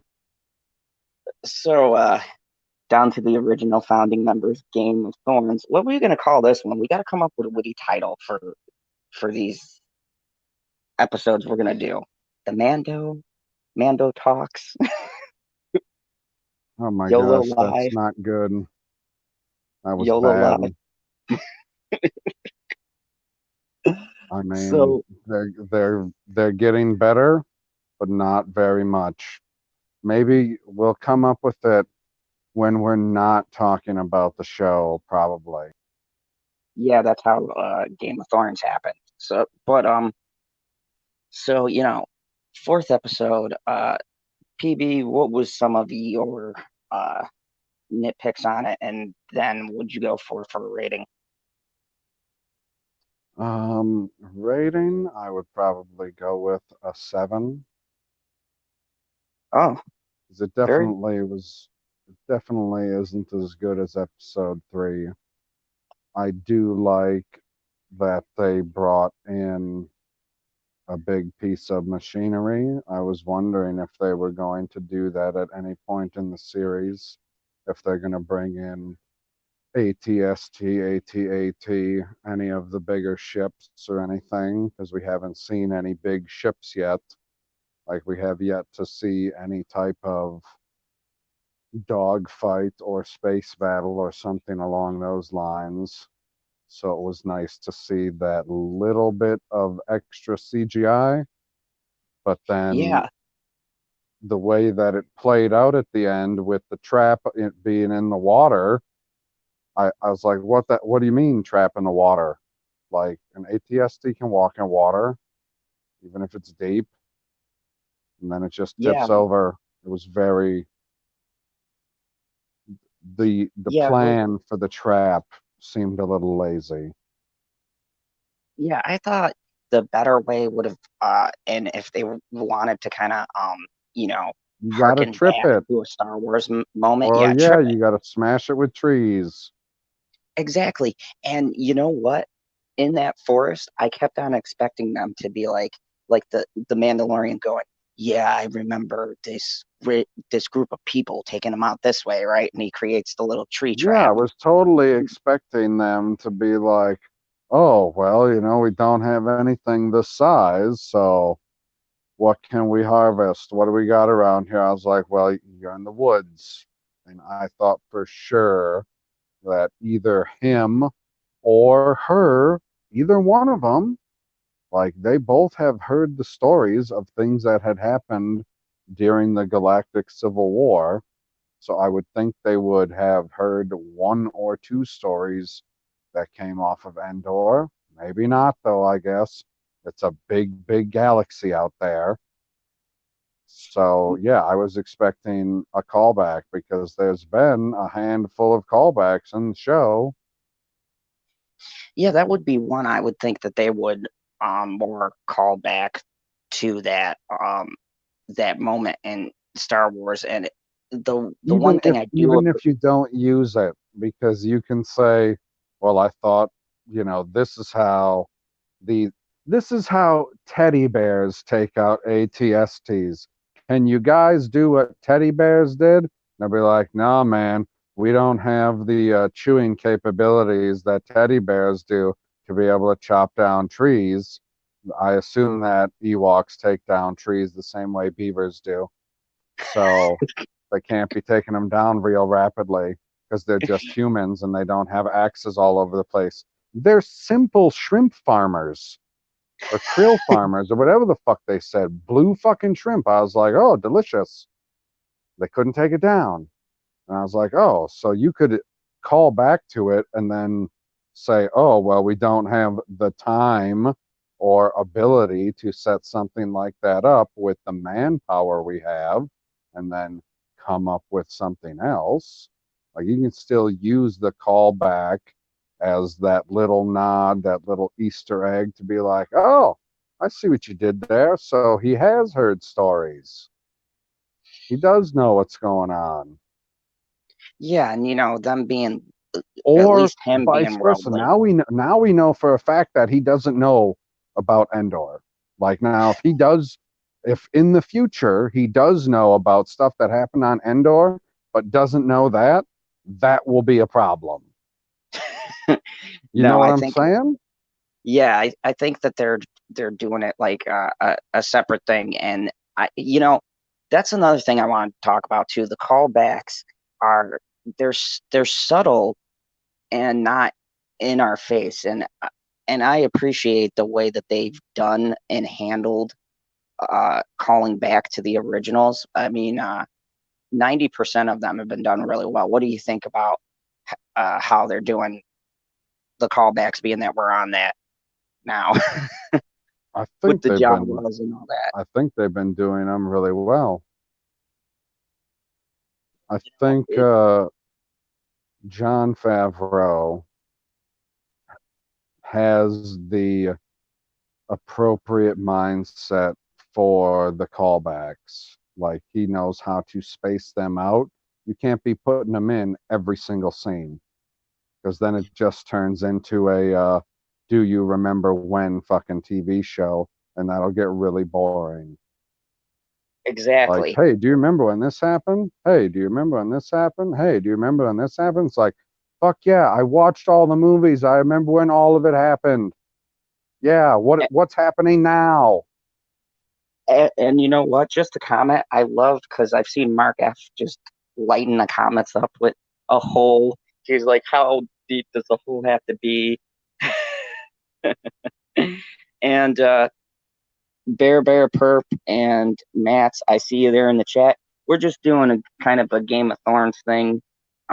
This is an old school review. If you guys have watched the channel, me and PB first started out doing Game of Thorns, and we unfortunately started when season 8 rolled around. And this is my tribute Perp night to is that. And I think I'm trolling again. I know he loves Baby Yoda. the Mandalorian is trash. Perp sing hardcore trolling. But He loves Baby Yoda. We watched episode 1 and 2 together. He's gonna tell me that it's trash, ridiculous, and then it only gets better from there. Well, not only gets better, I guess it does dip back down, but it doesn't go below episode 1 standards. But that's only half the show. So we got 4 more episodes to go, right? They yep. said they're doing 8 episodes. And here's a good segue to what I wanted to talk about before we start wrapping up this talk and things like that. Let's do some predictions and what you would like, what I see going on, and where we think that this is heading. So, where do you think they're going, and how do you see the final playing out? Do you think it's going to be an epic battle? Do you think he's going to settle somewhere? Drop the kid off and do a He's final definitely showdown? Is not someone going to settling die? anywhere. I don't see him ever settling somewhere. That'd be tough. Jay 'Cause I don't says, see. I mean, I didn't watch Stevie's video, so I don't know, like, how much we know about Baby Yoda and what's supposed to happen with him. But I don't think he's going to go anywhere, so I don't see why people wouldn't be continuing to chase him constantly. Like, that's going to be a main thread for the story going forward, and you can intermingle you and your missions throughout that. while in the background you're randomly being hunted. I mean, they literally say that in the show. When you're a Mandalorian, you're the prey and the hunter all at the same time. They say it in the show. Yeah, exactly. So So I for don't see why that wouldn't continue. so you think it's going to kind of end off with them together, just going on these wacky adventures? Because I can't imagine you can make this a chase show forever either. There has to be some kind of resolution. And the interesting thing is,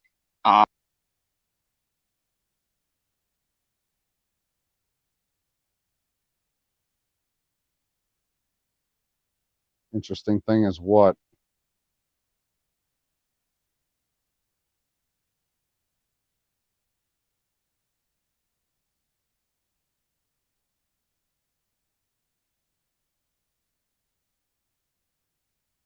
hello. Oh, you there? Oh, I'm sorry, I faded out there. Fandom tech. Um, so they can't do a chase show forever, right? And I've heard that this is supposed to somehow they're supposed to make some kind of connection to Rise of Skywalker coming out. So how do you think this, with them strategically releasing it around the time Rise of Skywalker comes out, the last episode, how do you think that they're going to make that connection? What do you think they can do to kind of join both of those together without one's suckiness infecting the other one? I don't see how it's possible to conjoin the things without them infecting each other per se, but I mean, they're already conjoined. Star Wars is not like a comic book story out there or something like that. All of it's connected, period. Like the story at the start of one is connected to everything that happens in episode 3, is connected to everything that happens in Rebels, is connected to stuff that happens in Resistance. It doesn't really matter where it's happening in the story. They're all connected. It's just a matter of whether or not they put something in there to show you specifically who it's connected to. And we know that they're connected because it's got the black guy in the show, so he's got to be related to Lando somehow. I don't know exactly how, but it's got to be somehow. I've wanted to do a video on this, right? And I was saying, Black JJ, Star Wars.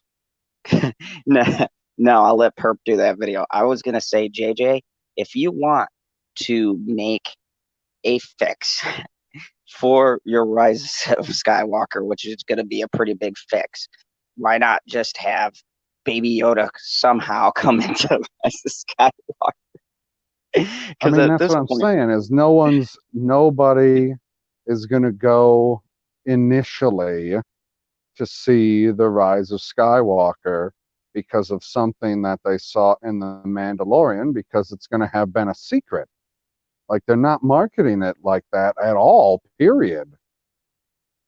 It's not yeah, like well, how they marketed Captain Marvel, like, hey, here's this movie and it's got a bunch of people that are in the Avengers movie that's coming out 6 weeks after it. Maybe you'd like to see it. Oh, well, shit, if you're going to tell me it's like that, it's probably connected, right? Well, yeah, it's connected, but you didn't need to see it at all, period. Like, it didn't add anything to the story at all, other and than the and fact that you know that she exists, and then she is Tony Stark's savior. What a cunt.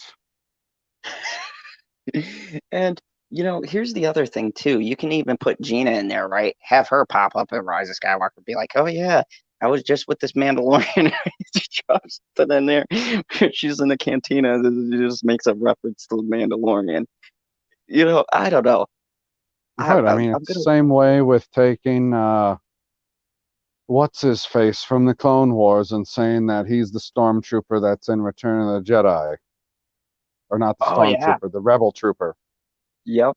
I remember that. Yeah, like that obviously wasn't who he was supposed to be then, but then they made that character and was like, hey, check this out. And then you'd look at the timelines and you go, oh shit, maybe that is him. And then they've confirmed it at this point. That is who it's supposed to be. It's supposed to be Rex. So that's The one of cool. them was But badass. they don't market it like that. Like the marketing doesn't work the same way. Like they might be able to market it once it comes out on DVD or Blu-ray or whatever, digital, just like they did with Endgame. Like, hey, you want to see the movie where Tony Stark gets to do the snap? I was like, oh, I guess you're putting that right in the commercial now, aren't you?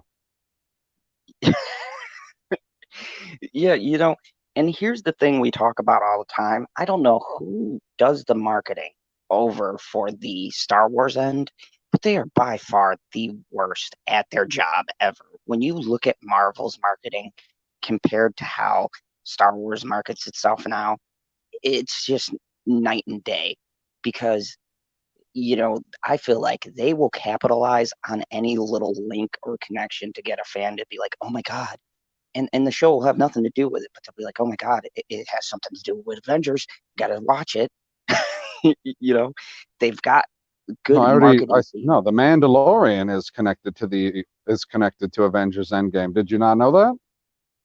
No, tell me this theory.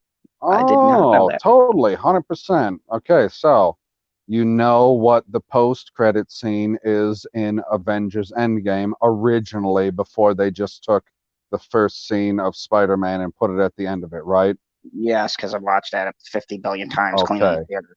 So it's just the hammer noise, correct? Yep. And it pounds 3 times, correct? Oh, I see where you're going with this.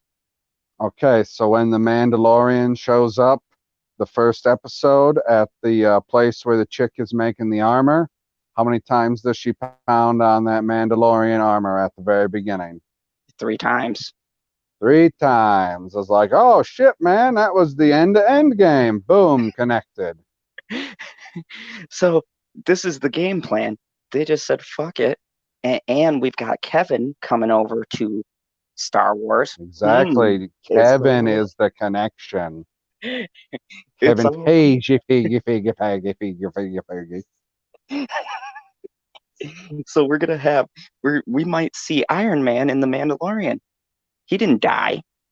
I said that to my wife. I said once he got his new armor, I said, oh well, he's just with the way his helmet works, he's just in an Iron Man suit that doesn't fly yet. And then the other guys showed up in jetpacks. She's like, well, they fly now? I was like, yeah, that's why I said his just doesn't fly yet. Like, Yeah, they're meant to fly. You got to know how to control your pack. We've all seen what happened when you don't. I feel like after Boba Fett, they were like, yeah, we got to have some training courses before these people get in those jetpacks. Right, Mads Mama Bear, the Iron Mandalorian. I mean, that's what he has. Look at it with his fancy ass freaking thing. Yeah, it doesn't like cover every inch of his body, but put the jetpack on the back, and with all of the things that his helmet can do, it's crazy. Oh my God, I didn't even make the connection. But remember the whistlers and those missiles that went all over the place? That's Tony Stark's little that's missiles. what I'm saying, dude. Oh, dude. He's got an Iron Man suit. The Iron Man suit is just technology from a long time ago in a galaxy far, far away. Far away. There's only one far. My bad. So really, the end game is that Marvel's just going to connect everything to them. Yep. They're like, nah, man. One thing that did upset me in episode 4? He took his helmet off. Obviously, we don't get to see his head, but he's standing right next to the fucking window. Okay, I agree with you there, but with this argument, I've said to people, do you think he doesn't shower? He doesn't eat? Because No, I have no problem. No, that's not the problem. I have no problem with the fact that he said, "Oh, well, the last time I took my helmet off was yesterday." I was like, "Yeah, well, that makes perfect sense." And then the lady asks him, "Well, what about in front of someone?" And he goes, "Oh, when I was about that age," and he points to the people just outside the window that they can both see. And she goes, "Oh, it's been that long?" And then she leaves, and immediately after she walks out, you can see her walk past the fucking window. He's already got the helmet off. I was like, turn around, lady. You can see his face. Just turn around real quick. Like, pretty soon, he's going to get his eyes smashed in and his head smashed. So you got to look now. ooh, Grim Monolith has a great question. The Emperor is really Thanos. Yeah, evolved Thanos right there. Right? Thanos Oh, didn't have any man. powers without the gauntlet. So now he's evolved. He can shoot freaking lightning from his No, the fingertips. Emperor is just Thanos old. Like, he started to shrink, the wrinkles on his skin set in more.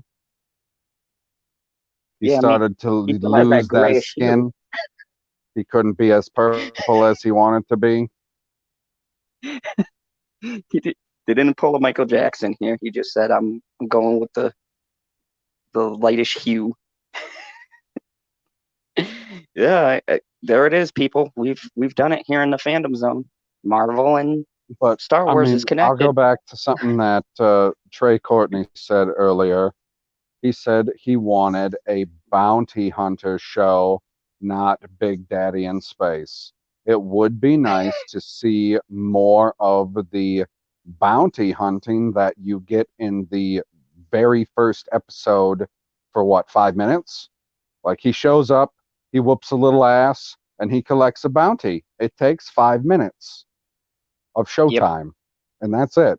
You're like, oh, well, if we take 5 minutes of showtime to do one bounty, and then another entire bounty takes the rest of the show, we're talking 2 bounties a show. That's what I assumed was going to continue to happen, and it is not what happened. I'm not complaining about it, but I could see how that's a problem.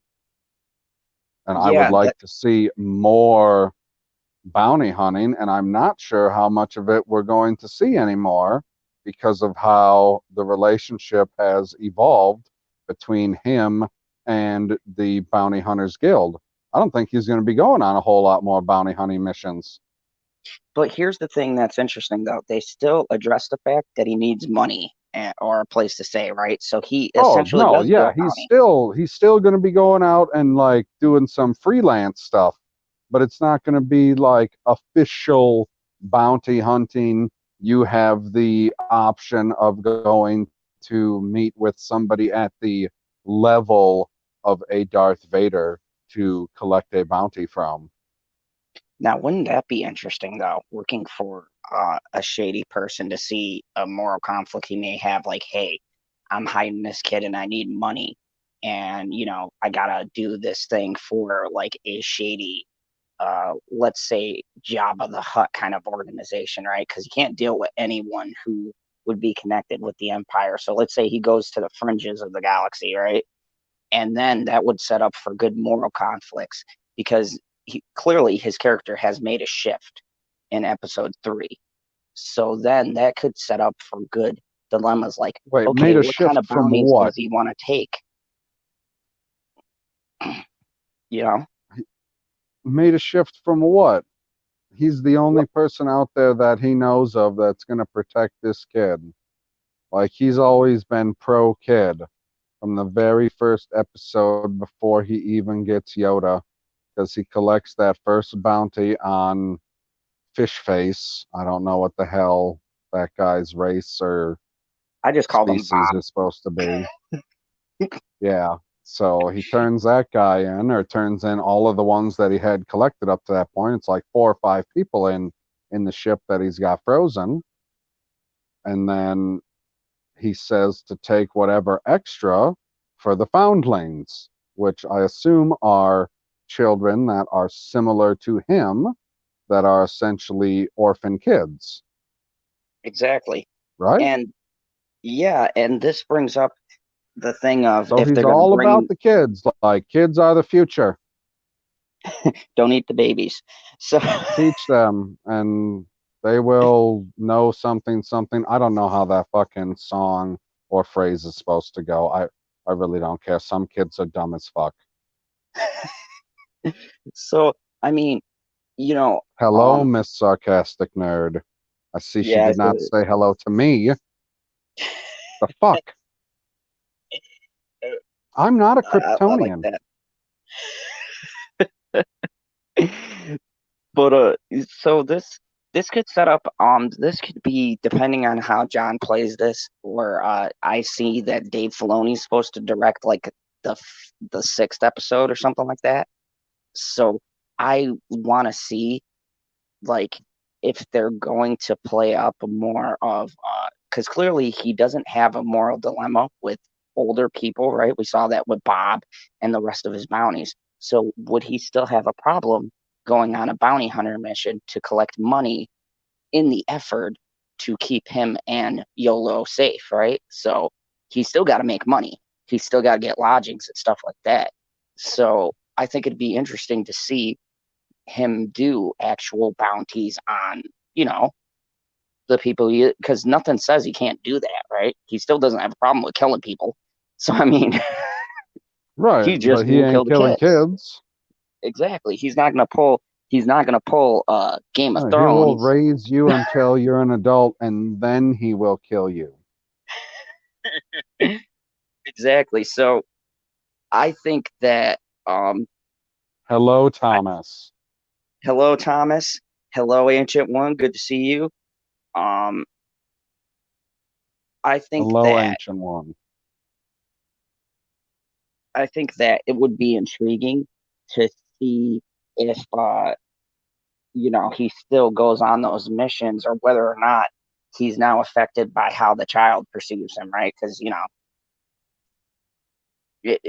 that dynamic, it would be interesting to see if maybe he thinks twice about actually doing bounty hunting in general, because this was more like a charity mission. So he's still going to have to collect money, and that's going to be interesting to see which route they go with that.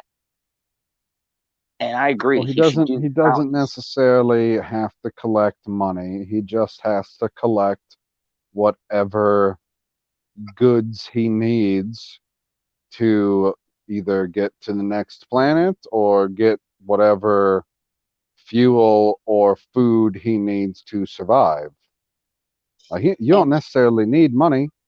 Like if somebody paid you in, like if you had a wood burning stove, if they paid you in firewood and chicken, you wouldn't necessarily need money because you'd have food and heat covered. exactly. And one thing that Star Wars does do is there seems to be a barter system in place that's more valuable than cash itself. I mean, even going back to the old Star Wars, remember when Qui-Gon Jinn came to Yeah, Tatooine and he's he was like, I like, want to take 2 slaves off your hands. Yep. And he goes, Republic critics, right? So we've Exactly. seen, Republic credits are trash. Apparently, they're trash again. yep. So we see Or money empirical really, credits. money isn't the currency, right? Bartering is a stronger currency. So, I mean, and I think that's purposely done to lead these stories to where they're not always a slave to having to work for someone who has that on hand, right? You could just go to a poor village and they'll be like, I'll give you, a ship part. And you'd be like, okay, good. I need to retool whatever. So, um, I bet you want to retool.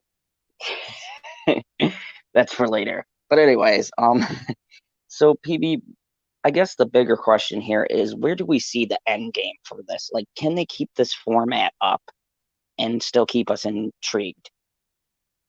Or does it need to Well, evolve how to long something did it different? take to make? Are they going to be able to release it every fall? Yeah, that's another Are they question. going to expand? I mean, I got so many questions that nobody has answers to, I'm sure. Like, are they going to add more episodes next season if they got good ratings? Because it's on Disney Plus and it's an original. So, in reality, it's one of the few things that is actually costing Disney money on Disney Plus. I But mean, how many things on Disney Plus are just old movies and old TV shows that people would get Disney Plus for anyways? If there and was not a single new thing on Disney Plus, it would still have millions of subscribers. exactly, just for the old content. But here's the interesting thing: have you looked at the other originals? Like, it doesn't have anything to It contend has with. other Like, originals. yeah, it has a High School Musical original series that they do. They have The World According to Jeff Goldblum and some other stuff that I didn't care about. But the point being, it has no one to contend with. But now, um, next year, you're going to have the Oh, Jeff Marvel stuff Goldblum's got dropping. to contend with blind Aquaman. God. So, but here's the thing. So right now, this is the highest Apple Plus costing. TV. Don't get it. Um, the, the highest, the highest contender right now, or the highest costing thing right now for them is the Mandalorian. But when you get the Falcon and Bucky show, when you get the Scarlet Witch and Vision, when we get She-Hulk and Night Moon and all these other originals that they got planned, Night then cost is Moon. going. Yeah, Night Moon. Night Moon. Yeah, Night Moon. Not Moon Knight. Night Moon, Moon Knight, whatever. I never really Oh liked him. I my saw him gosh, as a. this guy who claims to allegedly be a comic book aficionado doesn't even know how to keep his words straight when it's only two words. Like, that's his name. You can't have them backwards. That'd be like Moon Knight, Night Panther Moon. Black.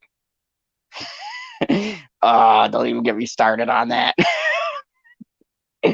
Dude, let me just tell you, after seeing 21 Bridges, if Black Panther had a gun, oh my God, Chadwick Boseman as Black Panther would be a different character. Jesus Christ. The way he just executed people Like in that movie. Man Spider. There is a man spider, actually, because when Peter Parker turns into that The arachnid looking thing. Hulk Incredible.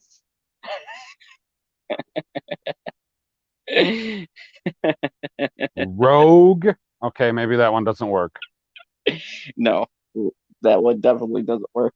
Or you put Rogue the Rogue. Oh, you fucked it up. You made Tommy downvote.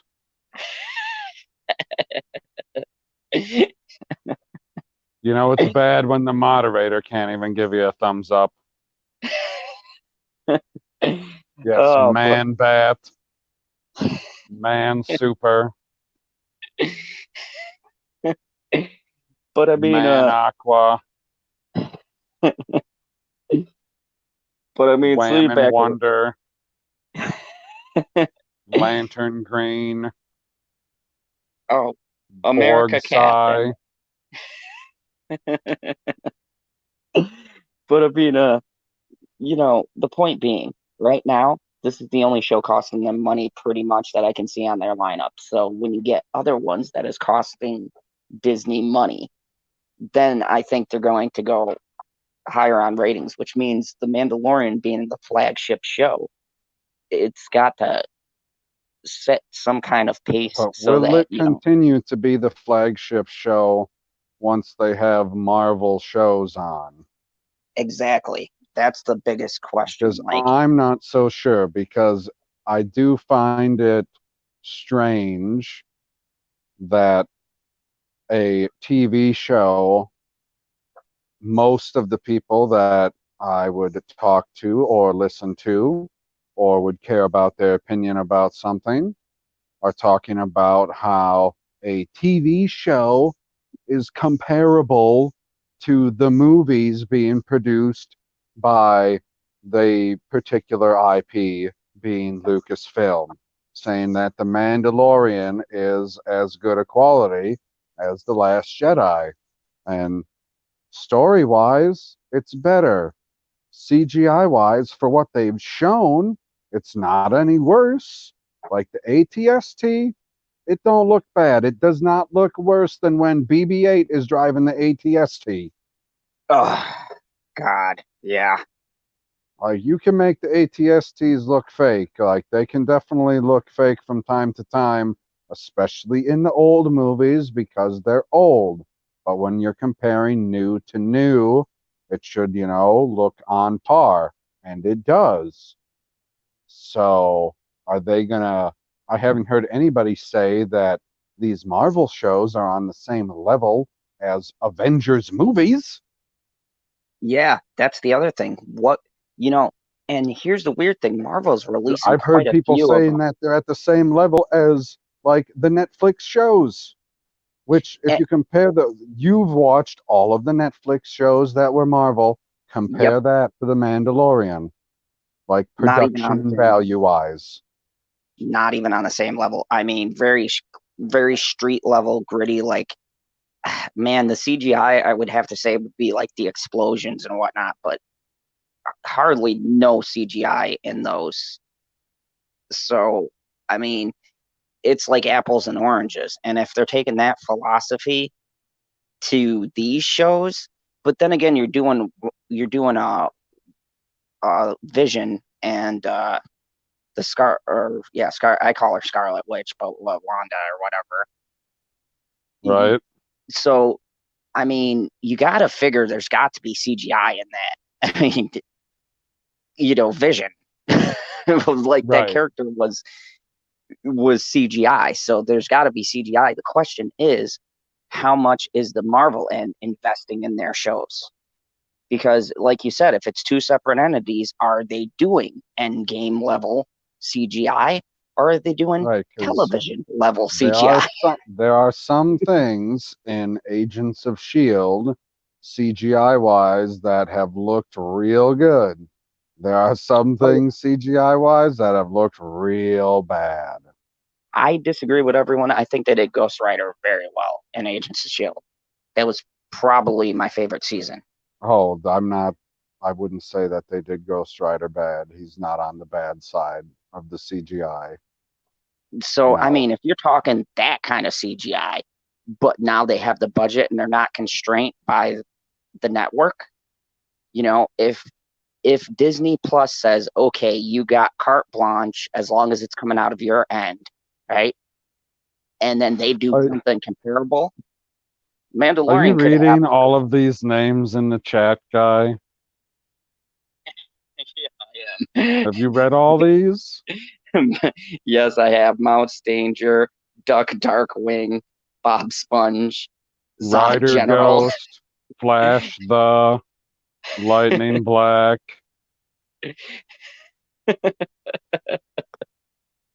Duck Darkwing. And I'm glad I didn't know this, but SpongeBob SquarePants, Bob Sponge is his adult entertainment name.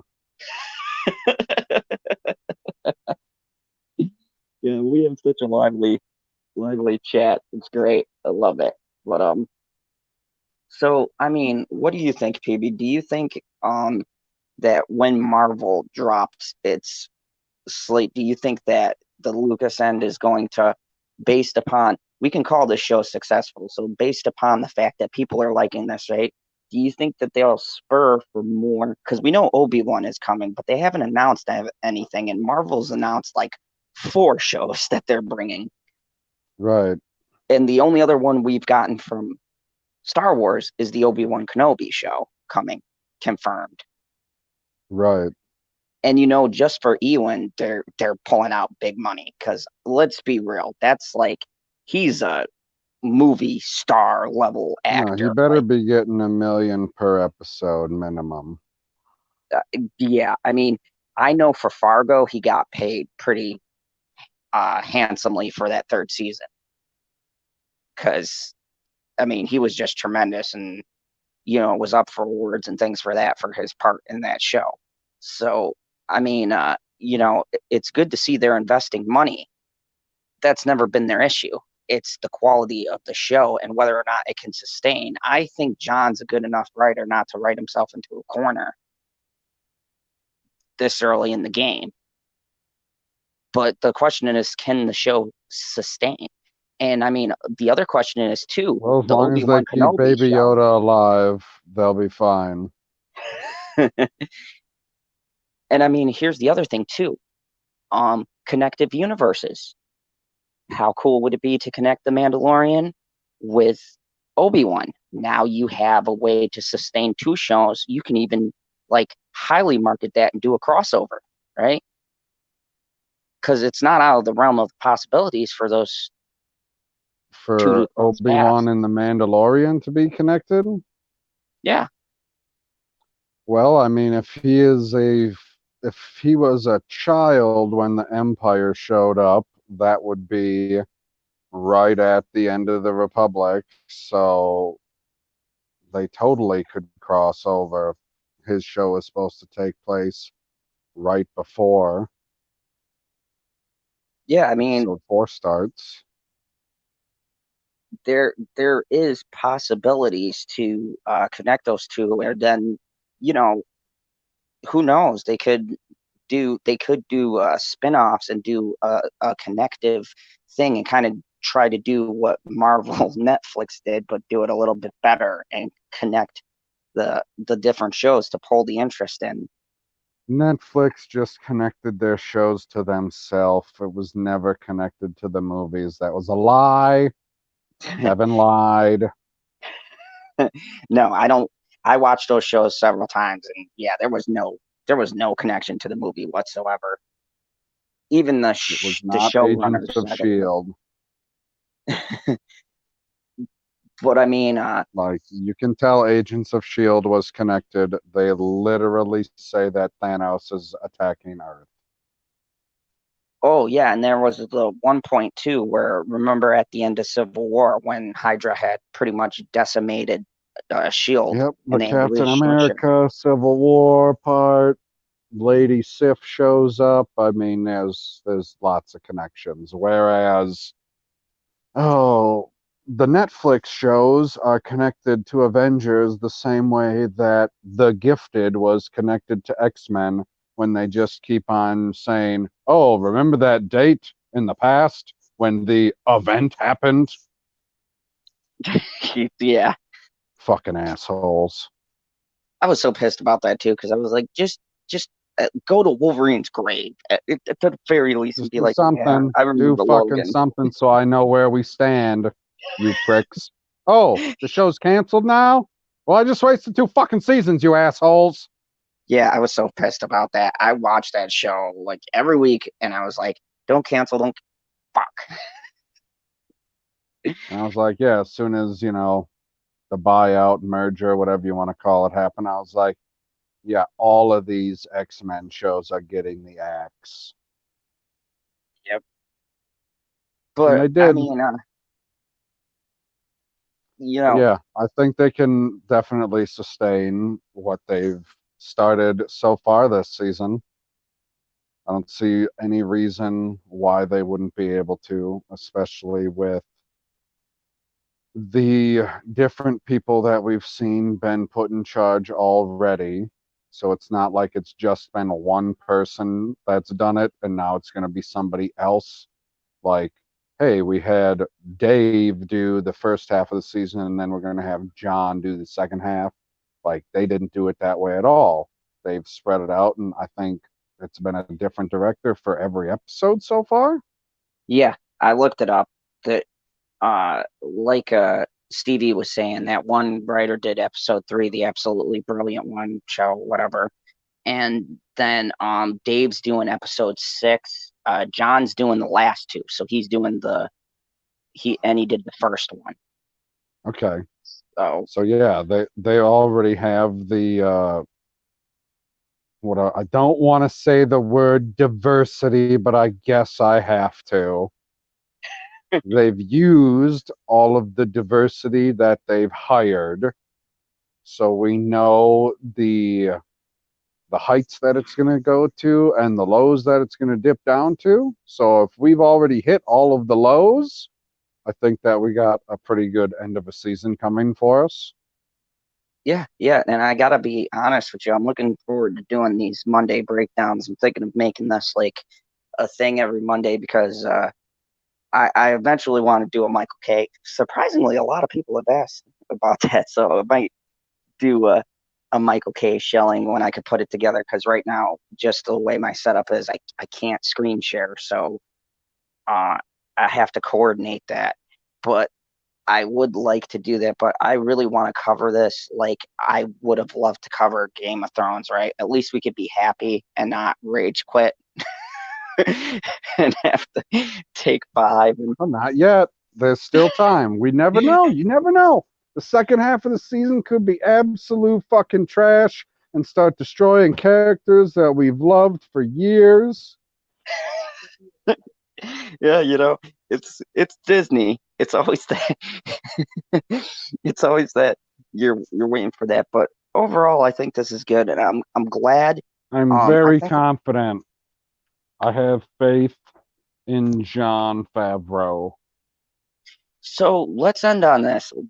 Do you think that Jon, if the rumors, and I'm just gonna say rumors are true, and Kathleen, one way or the other, is out the door, or getting her own production team, hashtag fired, um, then do you think Jon and Kevin would be the ones to take this over? And if so, how do you think that changes the dynamic of where we'll see Star Wars go? Because if Jon's show is a template of how Star Wars was going to be, I think it's a hell of a direction. I would be totally down if they announced tomorrow, yeah, Jon and Kevin are going to take over this whole thing and kind of steer things back. I guess it depends on what they want at the head of Lucasfilm, because I would be all down for having somebody at the top who's essentially writing the checks, so he determines, or she, whatever, they determine what is going to happen. And for them to be a creative person is super helpful. Yeah, the problem is you have She's to have just someone. a money person, and the only thing that she cares about is the agenda. She doesn't care about the story. The story has to come first. It always has to come first. The second that you put the story second is when you start to run into problems. And that's when you start pissing people off. Exactly. And I think that where Marvel struck gold is they found someone who clearly set up a brilliant marketing team. And then Right. When also the story didn't is start to creative. come first, what did they do at Marvel? They got rid of that fucking guy and they put Kevin at the top. Exactly. Exactly. And then you saw a shift. And so, with these we're just gonna call them rumors, but very strong possibilities. I think then you got them and you can see them in this show build a creative team around it. And this is very good trial and error in my mind. When you can rate a show at 7 and that's like a week, a week show and it's still that creative, they it's a good sign that they got a new team that cares about what they're doing. And that's the thing. They You can see from the show they care. And that's what this IP needs is people who give a shit about the content. Because when you care about the content, the money will come. People will invest. And I think that's something that the devil / Kathleen Kennedy doesn't get. You want that green, you got to give a shit about what you're putting out. You can't put out a broken toy and then tell a kid, hey, go and buy this. And it's like the arm's missing. It looks all Yeah, fucked you up. can't put out GoBots and tell me it's Transformers. Transformers, yep. Because I don't give a shit what you say. I got GoBots. They're not fucking Transformers. They're the Kmart version of Transformer. I don't want a fucking GoBot. That's not my Optimus Prime. Okay, that's a fucking ambulance or whatever the fuck they use for those GoBots. Oh, piss me Yep. off one Christmas. Hashtag not my semi truck. You know, Optimus made me want to drive a semi because I thought it would like be like Lee. I'm from Isn't the planet everybody? That's the Cybertron. only kind of semi I want. So, yeah, I think if this is the creative direction, a lot of people are sitting there talking about how they've given up on Star Wars and stuff like that. But I call bullshit on that because if people have so given up on this IP, it'd already be dead. And I think if they take the format of The Mandalorian, there's already people who don't watch No, Star Wars that are only starting to watch only Trey Courtney has given up. it. But even those people are watching The Mandalorian. So it still can make a comeback. Star Wars is not dead. It's just on life support. You can still revive it. We got it hooked up to the machines. You just got to breathe life into them, rehabilitate them. Maybe hope there's no brain damage. So You would know about that. I certainly will.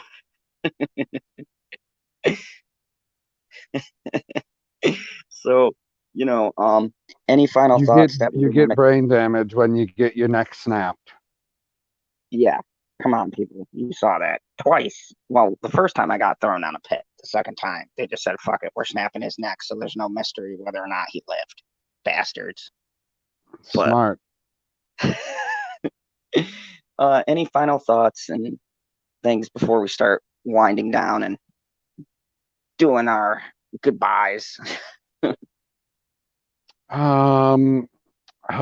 Final thought. They better not lay a finger on Baby Yoda.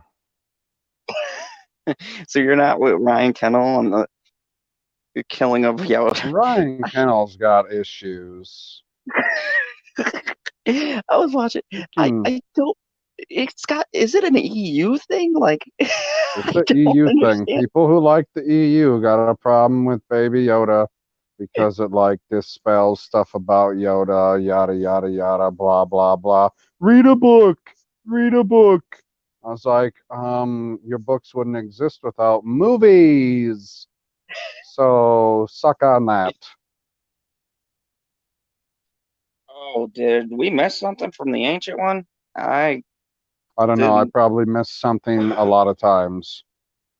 Oh, ancient one said super chat. Imagine image of what would happen if Boba Fett was the descendant of the Mandalorian. What would you do? That's been, you know, I've heard people talk about that, but I just think he was a random person that they found. I feel, did you read that backwards or is it written backwards? What do you mean? How could Boba Fett be a descendant of the Mandalorian? What? Yeah, imagine of what would happen if Boba Fett was the descendant, the Mandalorian. Right. It would have to be the other way around. Like Boba Fett is older than the Mandalorian. Like Boba Fett was a child around Attack of the Clones. The Mandalorian was a child around the fall of the Republic. So it only works one way. I mean, it's possible, but it's highly unlikely. Don't press the back button. God, on a phone, I I want to press the back Yeah, because it'll stop just hitting the back button. most of my apps it'll just go back to the last screen. But on this, it says "fuck you," I'm kicking you out of the studio, even though you're hosting it. But yeah, I mean, it would, you know, with this whole EU thing. I mean, I've read the books and stuff like that. But here's the thing, people take the EU as gospel, but there's inconsistencies even with the original Star Wars and the EU. It's been like a never-ending battle because, oh, the writer put this. And EU people, the writers did not have the permissions for some things, so they tweaked and changed things based on what George said. And now the EU is not considered canon unless Disney picks and chooses what is and what isn't. So, this whole debate about, well, Yoda, yada yada yada, it's irrelevant because they threw out that old canon. So you can't make any of those arguments. They explicitly said that most of the EU stuff is not canon in their Star Wars universe. So you can't use that as a point of reference. So that they can pick and choose which ones they can use at their leisure. Exactly. So, I mean, Which, I feel like baller move on their part. I mean, I'll still admit to them, like, that's a pretty bitchin' move to go, you know what? Everything that came before, forget about it. Except for these couple things. These are important. You got to remember these, which was the movies and the Clone Wars. I was like, okay, but you know what? When we make new stories, we're going to bring back old stuff that we told you to forget about. yep, and that's why. Oh, okay. But here's the thing, though. EU has been doing that with the old Star Wars. It's like to nitpick things, right? Remember when the prequels came out? That was the biggest source of contention with the bitching about the metachlorian count and all of that stuff, which I'll admit that was a stupid thing. I don't know why we had to count metachlorians, but I mean, I could understand what they were trying to do with that. But I mean, EU had always had that pushback. And I think it's kind of funny now that they were like, nah, man, we're just trashing all of that and saying, you know, original Star Wars prequels, that's what we're including. It's just like, so when I hear these debates, I'm like, well, you can't bring that into the Mandalorian because EU doesn't count. So your argument for hating Baby Yoda doesn't make any sense because it, clearly it doesn't matter. All your old stories don't count. Even the history of the Mandalorians, we don't know what is considered canon, just what they've given us in the show. Correct. So, I mean, we don't even know if they're going to change the history, or are they going to go with Clone Wars? Because I believe that's still canon. Or are they going to go with stuff we've seen in episode 2, with Jango Fett? I mean, we don't know exactly what they're defining as their history and backstory for these races and beings and stuff like that.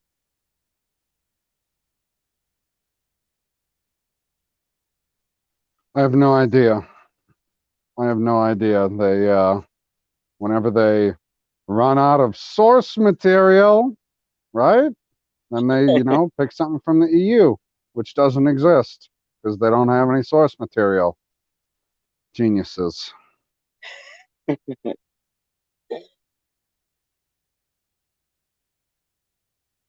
yeah. Well, yeah, I do agree with that statement, Trey, because he says if Disney didn't rip off EU stories in the Disney sequel trilogy. Yeah, they did. But they did rip off that Jedi Academy scene in The Last Jedi, where Kylo led that rebellion, I guess, and destroyed Luke's new Jedi temple or whatever. But I mean, it's like you said, PV. They're just picking and choosing what they want to do. I think that if they're tossing it out and they're creating old stories, they should be doing what this show is doing, kind of going its own way. Well, yeah, that's what you can do when you write for Star Wars now. You can just go look at anything and say, that sounds like a good story. Let me change this name. Let me change that name. Let me change this setting. Now it's original. The Disney way. This is the way. I have spoken. So, I think we'll leave it there.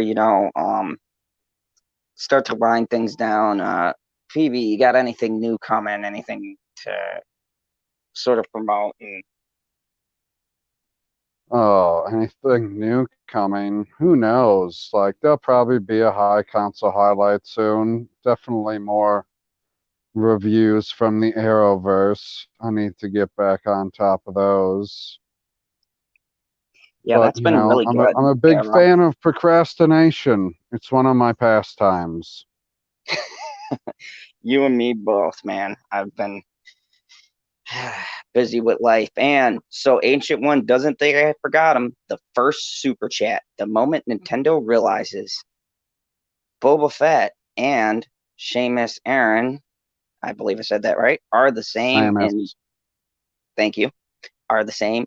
And is the moment they make another Metroid game to counter Disney's Mandalorian. no. That would be a bold move, Nintendo. um, yeah, we've got late night talks returning with the normal bridge crew. This was a special edition. I wanted to kind of go back to doing a Game of Thorns thing, but with the Mandalorian, I look forward to having these talks Monday, and I think I'm going to do that. Also, um, I am going to have Josiah Rises. We couldn't do it on the 30th because of Thanksgiving and all that stuff. I was busy. He was busy. So we have it set up for Friday, and I'm working out of time. But it's going to be fun. Can't wait. It's going to be a special fandom talks. So that's going to be happening. And I got a ton of reviews. I'm going to be dropping Gravity Falls Season 2, my first Zod pick, which is going to be Justified. And I'm going to break down why, if you haven't seen the show, you should watch it. Or if you've already seen it, go back through and watch it again because Watch it's it a brilliant because show. Zod approves. Definitely. Zod highly approves. It's a Zod pick. And I'm also thinking of going through and doing the worst movies of 2019 and the best movies of 2019. So I'm I'm I feel going. like that is going to be a lopsided list, but okay. I mean, it's gonna be hard because man, there were so many terrible movies or underperforming movies that I got to like sit down and really hash out. But it's gonna be interesting to see what my list is compared with everyone else's. And I already know number one for my top 10 list for 2019. So Yep, it I know what your number one is as well. it would be Stevie's J's number one. It's probably Stevie J's top 5. So definitely keep your eyes out for that, guys, and you know all the other great stuff we got coming out. But thank you Yep. everybody for tuning in. We've had like 10 or 11 people here, so not bad for our first breakdown. And we're going to be doing this every Monday until we get to the end of the Mandalorian. So the episode will drop. We'll probably all do our respective reviews, and then Monday we'll come back and as a panel and just kind of break it down, get the notepad out, PB. We could make Oh it a my 2-hour God. episode. Get the I think, notepad out. It's been a while since I got the notepad out for something like that. but we'll really get to the nitty gritty and start breaking this thing down. But thank you, everybody. Glad to have you. And as always, you guys all know the only rule here in the fandom zone: kneel before your General Zod. Why are you going to say something like that to when there's only one other man in the live stream? It's very gay.